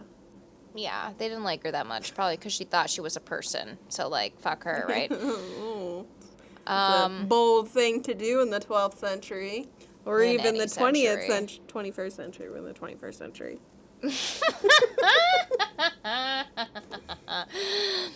I love you. Yep. All right. So, astronomer and writer Duncan Lunan, who wrote Children of the Sky, which was published in 2012, actually researched Richard DeCan's family history and was able to conclude that the girl was given the name Agnes and that she married a royal official named Richard Barr. Now, Richard Barr, who was around from 1130 to 1202, which just sounds like he popped in for lunch. I know, that's what I was going to say. Just a Had brief a quick lunch, lunchtime. had to go back. Yeah. Anyways, Oh, he man. was a medieval justice, clergyman, and a scholar. And, which is how I want to be referred to in history, except it's like, she lacked modesty, but she was a scholar. Yes, thank you. But the best part about Richard Barr being like a gentleman or a clergyman and a scholar is that he was educated at the Law School of Bologna. I'm sorry, what? Is that a real place? Yeah, literally, it's like spelled like Bologna, as in like Oscar Mayer, like Does it still exist? Bollogna. Like, can I mean, somebody... it's probably called Bologna or something silly because it's the 12th century and they were doing weird shit back then.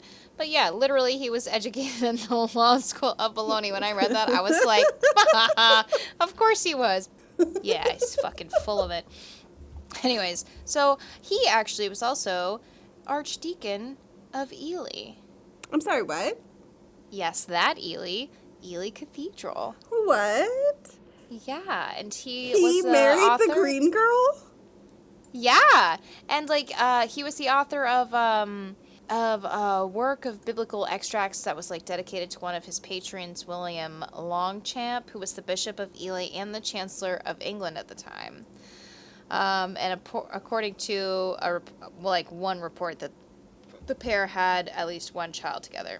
So Richard Barr was like for sure a real dude. And, he was at Ely only about 800 years before we were. Give or take. I missed it. I can see it in my brain and off in the distance.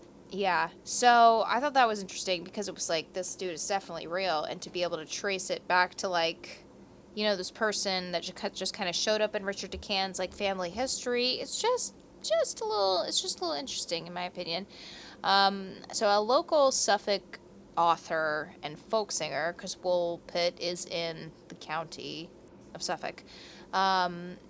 This guy's name is Bob Roberts. I'm sorry. Which I just realized is Robert Roberts. Bob Roberts. Oh my, all right. Bob Roberts. Yeah. Robert. Double Robert. Robert Roberts. That's so funny. Oh, man. Okay, so he published a book in 1978 called A Slice of Suffolk. Sounds like the type of book I would love. Right? It just sounds so cute. And in it, he stated, I was told there are still people in Woolpit who are descended from the Green Children, but nobody would tell me who they were. Wait, is that a quote? Yes, that's a real fucking quote from Bob Roberts. I'm sorry, Bob Roberts. I'm sorry, Robert Roberts. I'm sorry. That's a petty-ass quote. I love it. They wouldn't tell me. But the legend lived on in 1978, which was quite a long ways after 1189. Yeah. So I thought that was definitely interesting. So now we're going to get into some of the proposed Theories? explanations. Yes. Yes, some of the theories about the Green Children. So some people believe that they are extraterrestrials or terrestrials. What is happening? Did you break? I didn't break. I'm just making up words Okay. like I normally do. No, but like a subterranean extraterrestrial, kind of like So- the Lemuria or the Lemurians. Yeah. It's like that they kind of live in like a world that's just under ours, or But they share the earth, but they're not. they don't with live in us. our world. Yeah. Some believe that they are just a product of war and civil unrest that was going on in the area at the time. some people might believe that this could be like a case of two parallel universes like coming Yeah. in contact together. I don't know. I don't know who they would be. Us. Probably us. Us. That's us. That was the first thing I thought of. Honestly, when I was reading through this, I was like, duh, they just like went through like a weak spot between universes. Haven't you guys ever seen Fringe? Yeah, exactly. Like, That's what I was thinking. I was like, should have been your first fucking theory. Oh my god, I love Fringe so much. I just want to know why they had green skin and why it went away. Wow. Okay. So that's part of like the whole thing about the civil unrest theory. Oh, neither William nor Ralph like could come up with an explanation of like their accounts of what happened, about the strange skin, about them just appearing out of nowhere. And William, when he like wrote the story down, and again he believed when he wrote this down that it was 100% true and that she was still alive and lived far away, but like that she moved, it's like, so but he had no explanation for what he dubbed this as a strange and prodigious event. The legend of the Green Children of Woolpit occurred during the reign of King Stephen, which was a particularly turbulent period in mid-12th century England, and that is referred to as the Anarchy. Have you heard of that? No, actually. So the Anarchy was one of the darkest periods in England's history. It was a time of civil war that came about after the death of Henry I, which gives me Charles II vibes, like centuries later. Seems to be a common theme. Divine right and all that bullshit. All that. There's also issues with heirs in this story too, which I'm kind of just like, There's problematic things going on, yeah. Not surprised. Yeah. Yeah. Okay, so anyways, so this was an interesting quote that I found. The anonymous 12th century history, Gesta Stephani, which is the deeds of Stephen, paints a dismal picture of the state of the country at this time.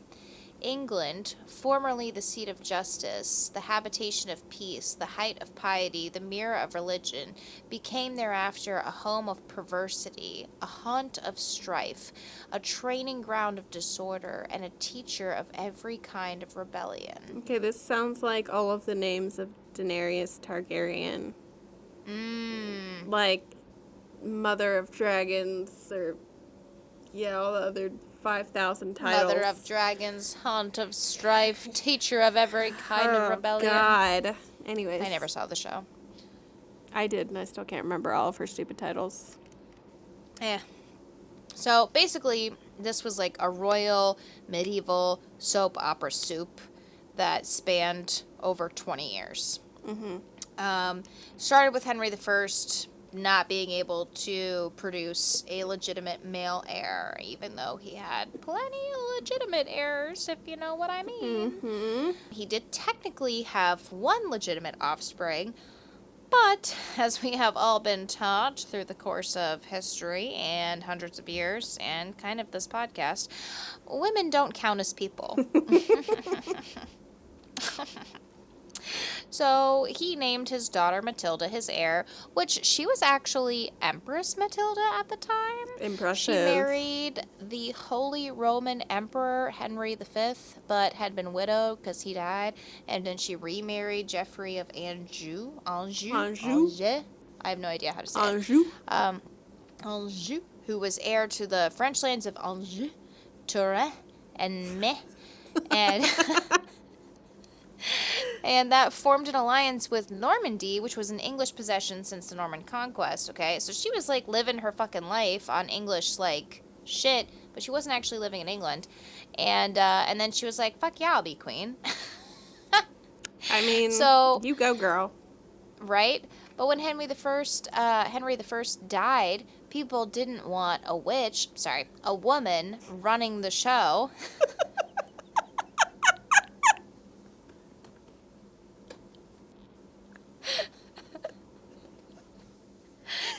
had never been a female ruler of England up until this time. So, Uh-huh. and as I just said, Matilda hadn't spent a lot of her life in England, so that just like added to the distrust of her. Plus, she cast a lot of spells. Her name was Matilda, so go figure.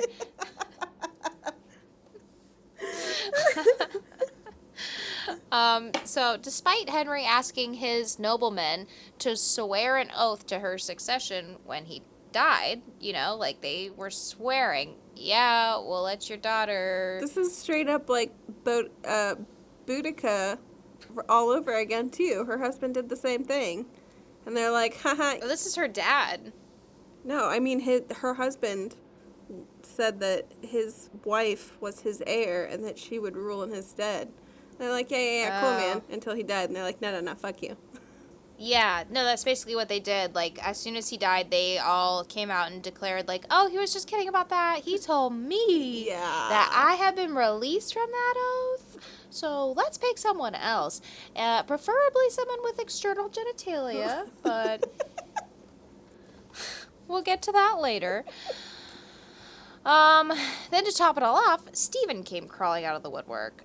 Who is Stephen, you ask? Yes, I was going to ask. He's Henry's fucking nephew. Not even the right nephew. Like, the Norman Baron nobles, like, were thinking, like, oh, hey, his nephew Theobald might be a good... He seems pretty okay. Also, he has a much better Stephen, name. Sure does. And Stephen was like, shh. I got this. I'm going to do this. I'm going to take this one for the team. And he just went and seized the crown, basically, like, captured the flag. And Matilda refused to renounce the crown because she's like, hi, my actual father was the fucking king. Yeah. I'm his only legitimate offspring. Yep. So one of his illegitimate sons, her half-brother, Robert of Gloucester? Yeah. That was As well. Never mind. Sorry. Yeah. No, there's right. not a shirt. I know. There's not a shirt on that one. Yep. Sorry. Yeah. No, that's where I kind of had a stroke just then. But yeah, him and her uncle, who was King David of Scotland. Ooh. Yeah, they took it upon themselves to campaign for Matilda across England, and so bing, bang, boom. That's how you get a civil war. Well, that's one way. That's the way you get it in England, though, for sure. I mean, obviously, it's just a lot of fucking every 100 drama. years, yeah. And then you watch these documentaries where they're like, it's just so, fantastical, the stories of the past. And I'm like, it honestly sounds like a Desperate Housewives episode. I've never seen the show, but it sounds desperate, and I feel like it involves housewives. I'm just stab in the dark, but anyways. So some people believe that the most likely explanation for the Green Children is that they were descended from Flemish immigrants who were persecuted and probably killed during this super turbulent Civil War time. But why are they green? I don't know. Flemish people, though. They're also called Flemings. And they were native to the county of Flanders in modern day Flanders. Yes, and I just want to say it in an Irish accent. I don't know why. I don't either, because They were that's native incorrect. to the county of Flanders in modern day Belgium and the Netherlands and France. Which is And I'm gonna not stop now. Ireland, by the way, in case anyone was wondering. Yeah, no, I'm very aware of that. And they spoke Flemish, which was sort of a mixture of what we know as modern Dutch, but with French pronunciations and a little bit of French peppered in there. So some theories basically say they were Flemings, that's why their clothes and language was unfamiliar to the people of Woolpit. And at the time, like I said, the Flemish immigrants faced persecution in the area. And so it was suggested that the children's parents perished, and the children have come to the village from the village of Fornham St. Martin, which was slightly north of Bury St. Edmunds, where there was a Flemish settlement at the time. Okay. While some historians consider this theory to be the most plausible one, let's not forget about Richard de Can, who was a prominent, well-educated man at the time, and he would have known all about the Flemish people, would have recognized their clothing and their language, and been able to speak it. Mm-hmm. So, another point that is brought up, which you brought up several times, and I did not address, and I was ignoring you, so I can get to my point in my notes, so I'm so sorry, is their green sickness, and the fact that over time, like, in a change of diet, like, their green coloring faded away.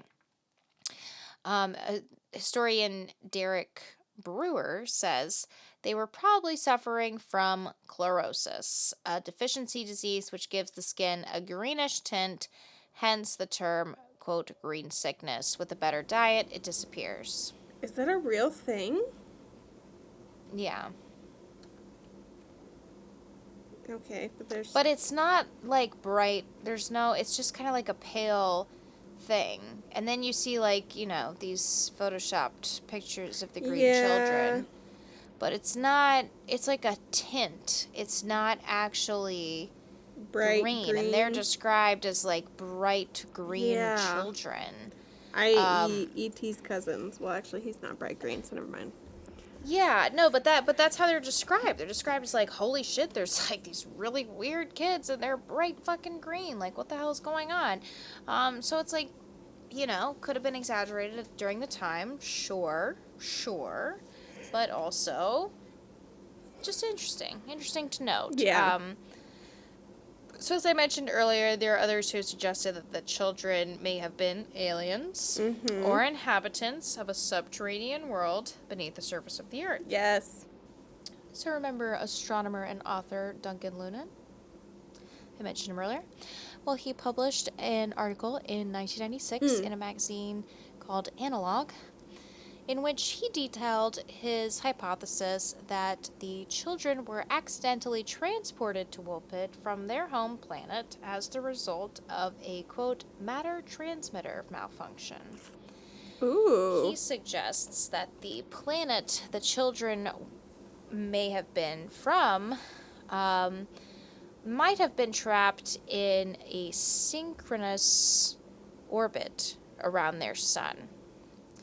Now, a synchronous orbit is an orbit in which the orbiting object, for example, an artificial satellite or a moon, takes the same amount of time to complete an orbit as it takes the object it is orbiting to rotate once. So this would account for the twilight zone, as it would allow for conditions of life only in a narrow twilight zone between a fiercely hot surface and a frozen dark side. Interesting. Right? Yeah. Lunan's explanation for the green coloration of their skin was that it was a side effect of consuming genetically modified alien plants eaten by the planet's inhabitants. However, he was not the first to bring up the idea that the green children could have been extraterrestrials. Back in the day, in 1621, so couple hundred years after this said to have happened, but it's definitely not as late as 1996 when Lunan, published his article of all of his theories, right? So in 1621, there was a dude named Robert Burton, who was a writer and a fellow of Oxford University. Ooh. And he wrote an encyclopedia book called Wikipedia. What?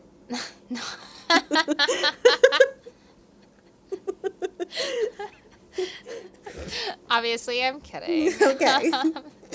But he did write an encyclopedia book. You got me. So I make sure. Just like diet water. Still with me. Just like diet water, yeah. Okay, so he did write an encyclopedia book, and it was called The Anatomy of Melancholy. And he stated that the green children fell from heaven in this book. which, for anyone who is looking this up or wants to look this up, the full title of his encyclopedia was The Anatomy of Melancholy, What It Is, with all the kinds, causes, symptoms, prognostics, and several cures of it, in 3 main partitions with several sections, members, and subsections, philosophically, medicinally, and historically opened and cut up. That is the full title of the book. They were very wordy back then with like They everything. were, but then they also like didn't spell anything right. Like there was no consensus on how to spell at all. No. Excuse me. Oh, that's so sad. There we go. I thought you were talking to Yahtzee because that's what I said, Yahtzee, and then I realized that we're not in the same place. So please continue. My cord has been like magnetically attached to the side of my computer all day, but it wasn't actually plugged in. Oh, good. So sad. So I found the book on Google Books and found where he mentions the Green Children. So if you're looking it up as well, turn to page 254. Werewolves? All right, so now I'm going to read you some Old English encyclopedia Yes. Are you going to say it in ye olde English? No. Okay. Okay. Then, I say, the earth and they be planets alike, inhabited alike, moved about the sun, the common center of the world alike, and it may be those 2 green children, which name I can't pronounce, speaks of in his time, that fell from heaven, came from thence, and that famous stone that fell from heaven in Aristotle's time, maintained in their ages there be infinite worlds and infinite earths, or systems, infinite earths or systems. The S's look really weird, so it's kind of hard. The S's look like F's, so I have to like mentally translate. Yes. Yeah. Yes, so there be infinite worlds and infinite earths or systems in infinite,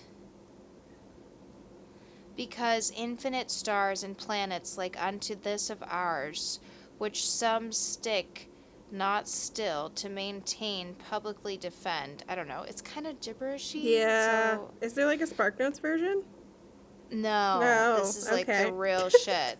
And it's like, it's really crazy when you look at it. It's like there's footnotes stuffed in on the side. The text is all stuffed in there. It's all different fonts and sizes. And that's just kind of, I guess, how they printed it. I don't really understand why it looks like this.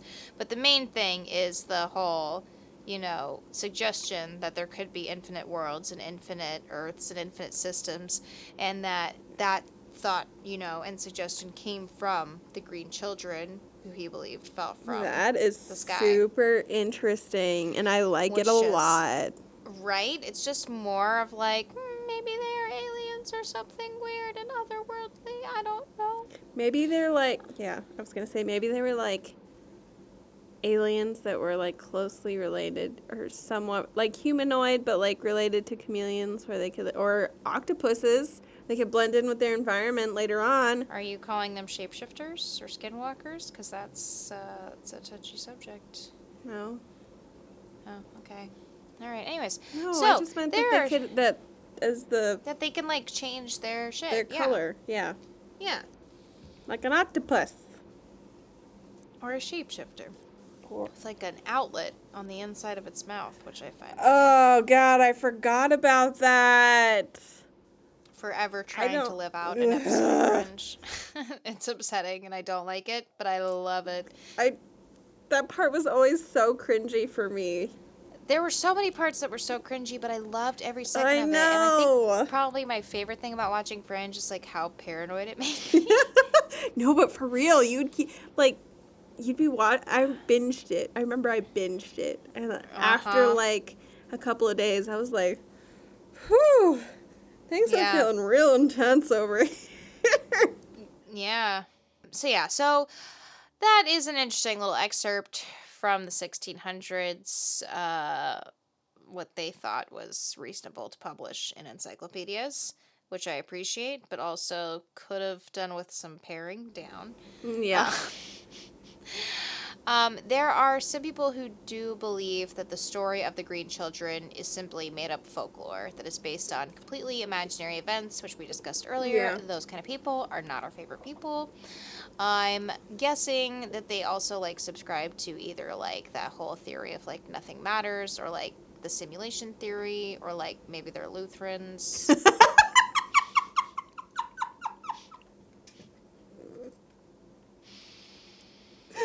Throwing in a curveball there at the end. However, it is interesting to note that the children are said to have entered this world from their cave. Yeah. Like from this little cave, Mhm. which is a common motif in folklore and has been throughout the ages, okay? But in my opinion, I'm like, okay, is it a common theme because there's people like humanoid species living underground, and maybe sometimes they come out, and maybe they live all around us, and maybe we just like are not paying attention or like know anything about them? Maybe it's an accidental wormhole. I was gonna say, or maybe these caves are like entry points to parallel universes. Like, could it be all made up? Okay, sure, it could be, but like you have no idea, so it's very easy to say, oh yeah, it's all made up, because that's the easiest explanation. Is it's fake. Which, that's something funny too, is like, especially when we get into the more ancient history, and not that 12th century is ancient history, but like even when I was reading stuff about Boudica, and they're like, oh yeah, we're taking this as fact. Some dude who wasn't involved still didn't bother to write it down until like 100 years later. And Yeah. we're still taking it as like for sure fact. Anyways, this is a thing that it's like, yeah, some dude wrote it down, so it must be true. I'm like, Talk about Must if it? people were able to time travel into the past. Like, I feel like if you could time travel into the past and etch some random bullshit into stone, people would find that shit and be like, oh, so I guess everybody did this back then, No, because this must be true. do you remember I talked about that in one of I think it was the Boudica episode. Oh, yeah, where Where I you were was like, like- I want to write a journal about random shit. And then, obviously Time capsule. Yeah, obviously my journal will be important enough for archaeologists of the future to look at. But yeah, I'll just fill it with some Obviously. random ass bullshit, and they're like, huh, that's so crazy that they did that. Weird. Yeah. I put my cat in the freezer today, and they're like, I heard about that on The Office. I guess they did do that. Oh my That was God. probably popular. Oh God. Oh, anyways, so a medieval historian, Gerald of Wales, told a similar Ooh. story back in the day of a boy who encountered two pygmies who led him through an underground passage into a beautiful land with fields and rivers, but not lit by the full light of the sun. What? Sounds pretty familiar. But wait, Which also... he was probably on drugs though, or it was a hallucination. It was a malfunctioning of the brain. Anyways, continue. Right, exactly. It's like some fucking hormone was going off in his brain that he didn't understand, and brains just spew out hormones left and right, kids. Watch out. I mean, it's true if you are a kid, so I'm sorry about that. Anyways, sounds very fucking familiar. Also, makes me think of fairies and Yep. fairy folklore, Mhm. and like... Leprechauns. Yeah, because it's like Elementals. a lot of the whole fairy folklore is that they're living like. First of all, I've heard a lot about how fairies or nymphs or leprechauns or like all of these like seeming supposedly imaginary creatures are also like connected to a plane that can be considered the underworld, where it's like also a plane where like devas and like plants and like all of this other shit exist on too, which I just think is interesting. It's interesting to me to just look into all kinds of and just the weirdest shit that I possibly can, honestly. Hence the because podcast. sometimes I like to tickle the mind. Ew. You know? Could you say that in a less weird way, please, for the love of God? Sometimes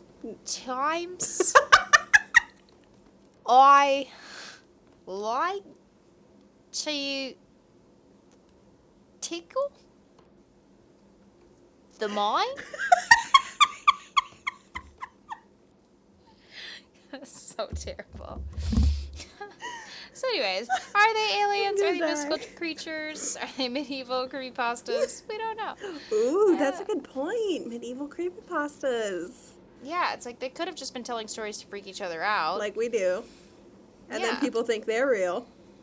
Yeah, it's like human nature. Am I right? So there are some similarities also in North American folktale motifs surrounding the idea of inhabitants from a lower world visiting mortals and then continuing to live with them. So it's very common in like stories that are told throughout history, which just begs the question, like, is it based on something real or is it like a metaphor for something? Yeah. And how do we know? You know? How do we know? Like, that's... Yeah.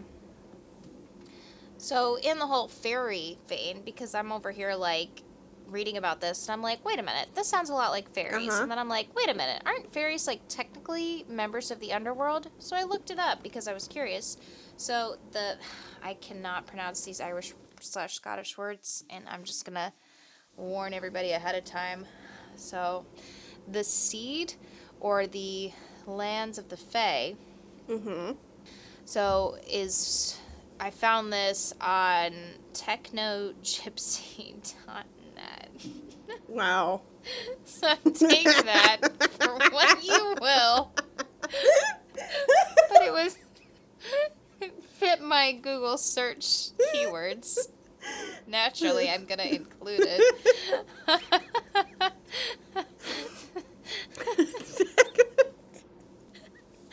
don't think I read that until now. I just wanted to look up something about fairies because I'm like, I feel like whenever I've heard about fairies, a lot of this sounds really familiar. Yep. Like they're small, they, come from a land that like we can't really see but is right there, and then they're Yep. like, oh, I just popped out. Anyways, Much like what babies say when they're born. Oh, I just popped out. I don't know what fairies do, man. I'm just spitballing out here. I don't fucking know.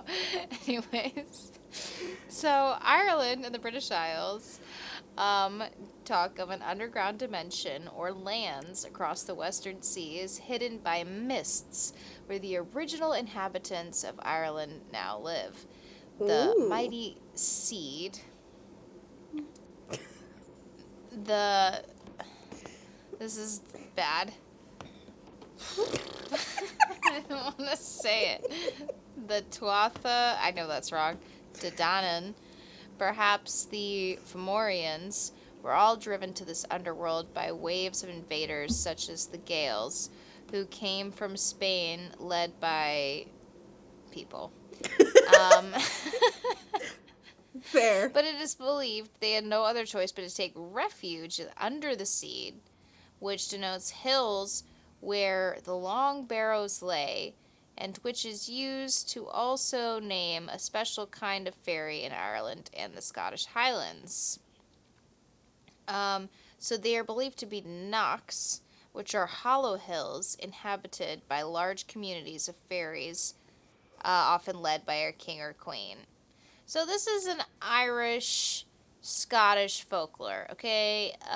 England, Bury St. Edmunds, is not that far away. And I just find it really interesting. They're like, yeah, the hills are probably hollow, probably chock full of magical creatures. It also kind of sounds like the inspiration for hobbits. Oh, of course. Yeah. 100%. No, I've just read something about that recently. Anyways, but yeah, it does sound like that, but I thought it was particularly interesting because they talk about the hills and how they're like, yeah, I mean, obvious, like, I love how they're just like, I love that so much about the fairy, like, folklore, because they're like, yeah, obviously, fairies live in the hills, like, Yep. of course the hills are hollowed out, and there's fairies living in there, Duh. but it's like, it's true in the sense of, like, if you fuck with a fairy ring, or if you fuck with some fairy shit, like, your life is gonna be shitty I remember for the rest of it. I was gonna say that no, but we weren't. It wasn't just, you and me. It was like a No, yeah.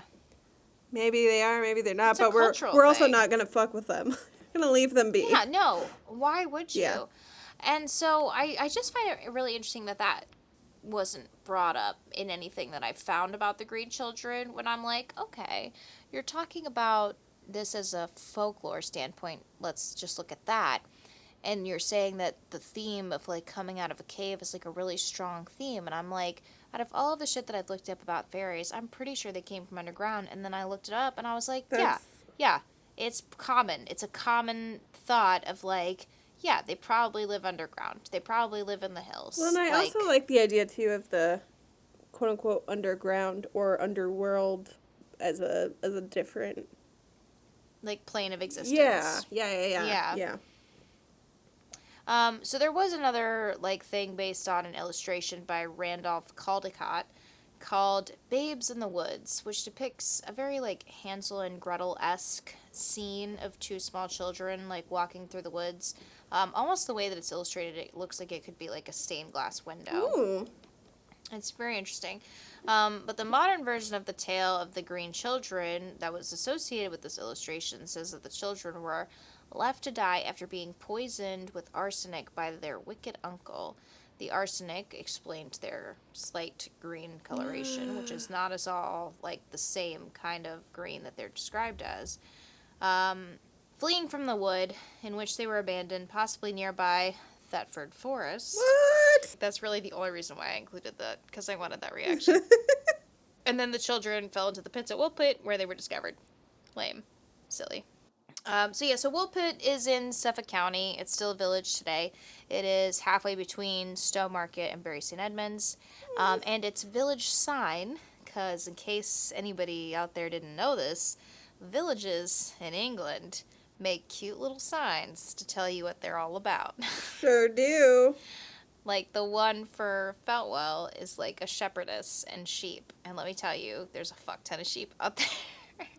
And also, Emily recreated it for her little Feltwell Island in Animal Crossing. It looks adorable.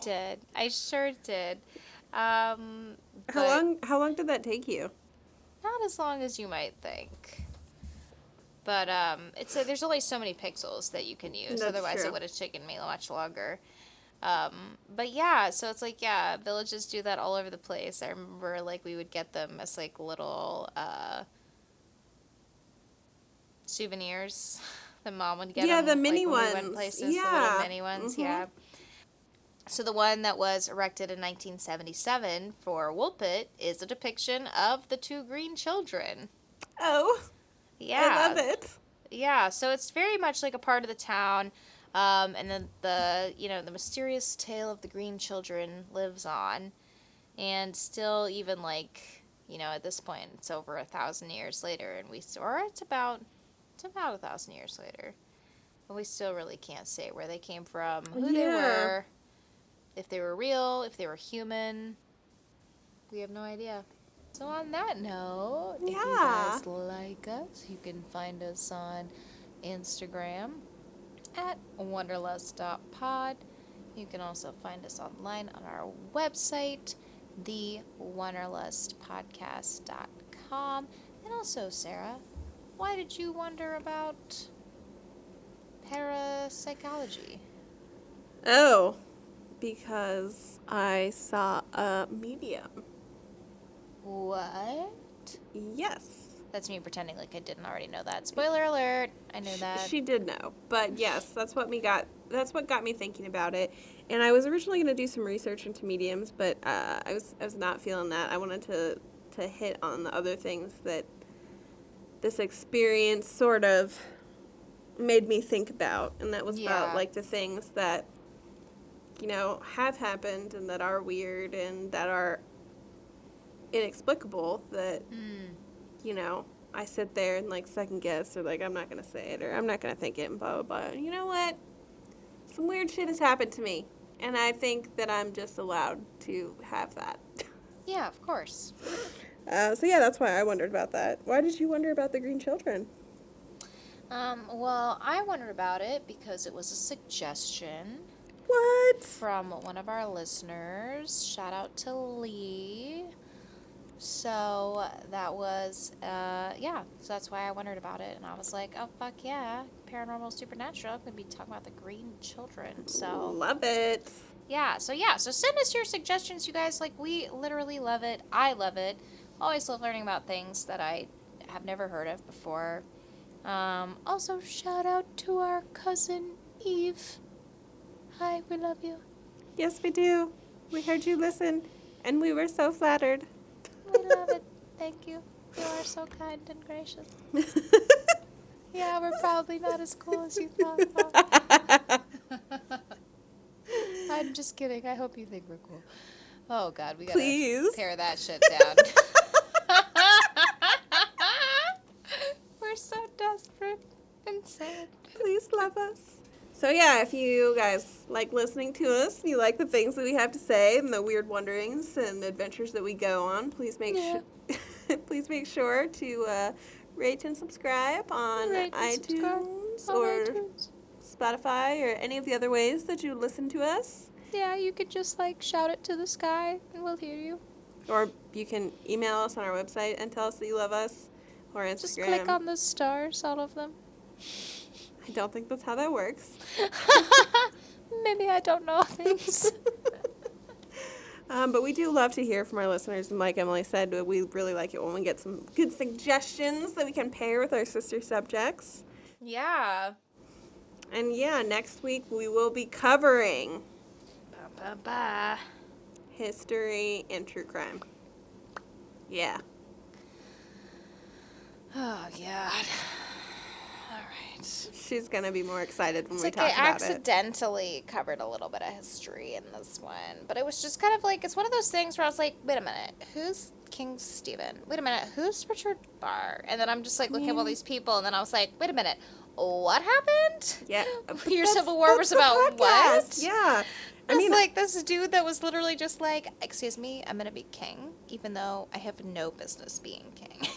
I just want it.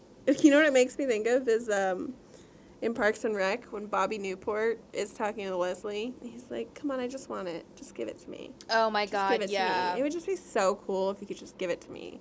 Like, Yep. please give it to me. I'll totally put you on the guest list for the party at my dad's house." Oh my God. That's usurper vibes. 100% the vibe. Yeah. Wow.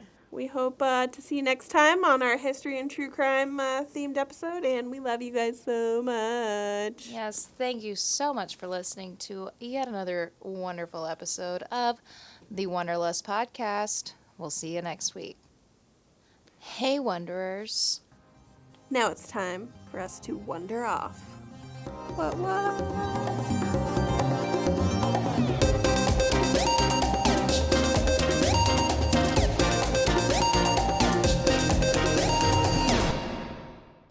Hey, Wanderers. Now it's time to wander off. No. Dale That's said he liked it. Dale said he liked it.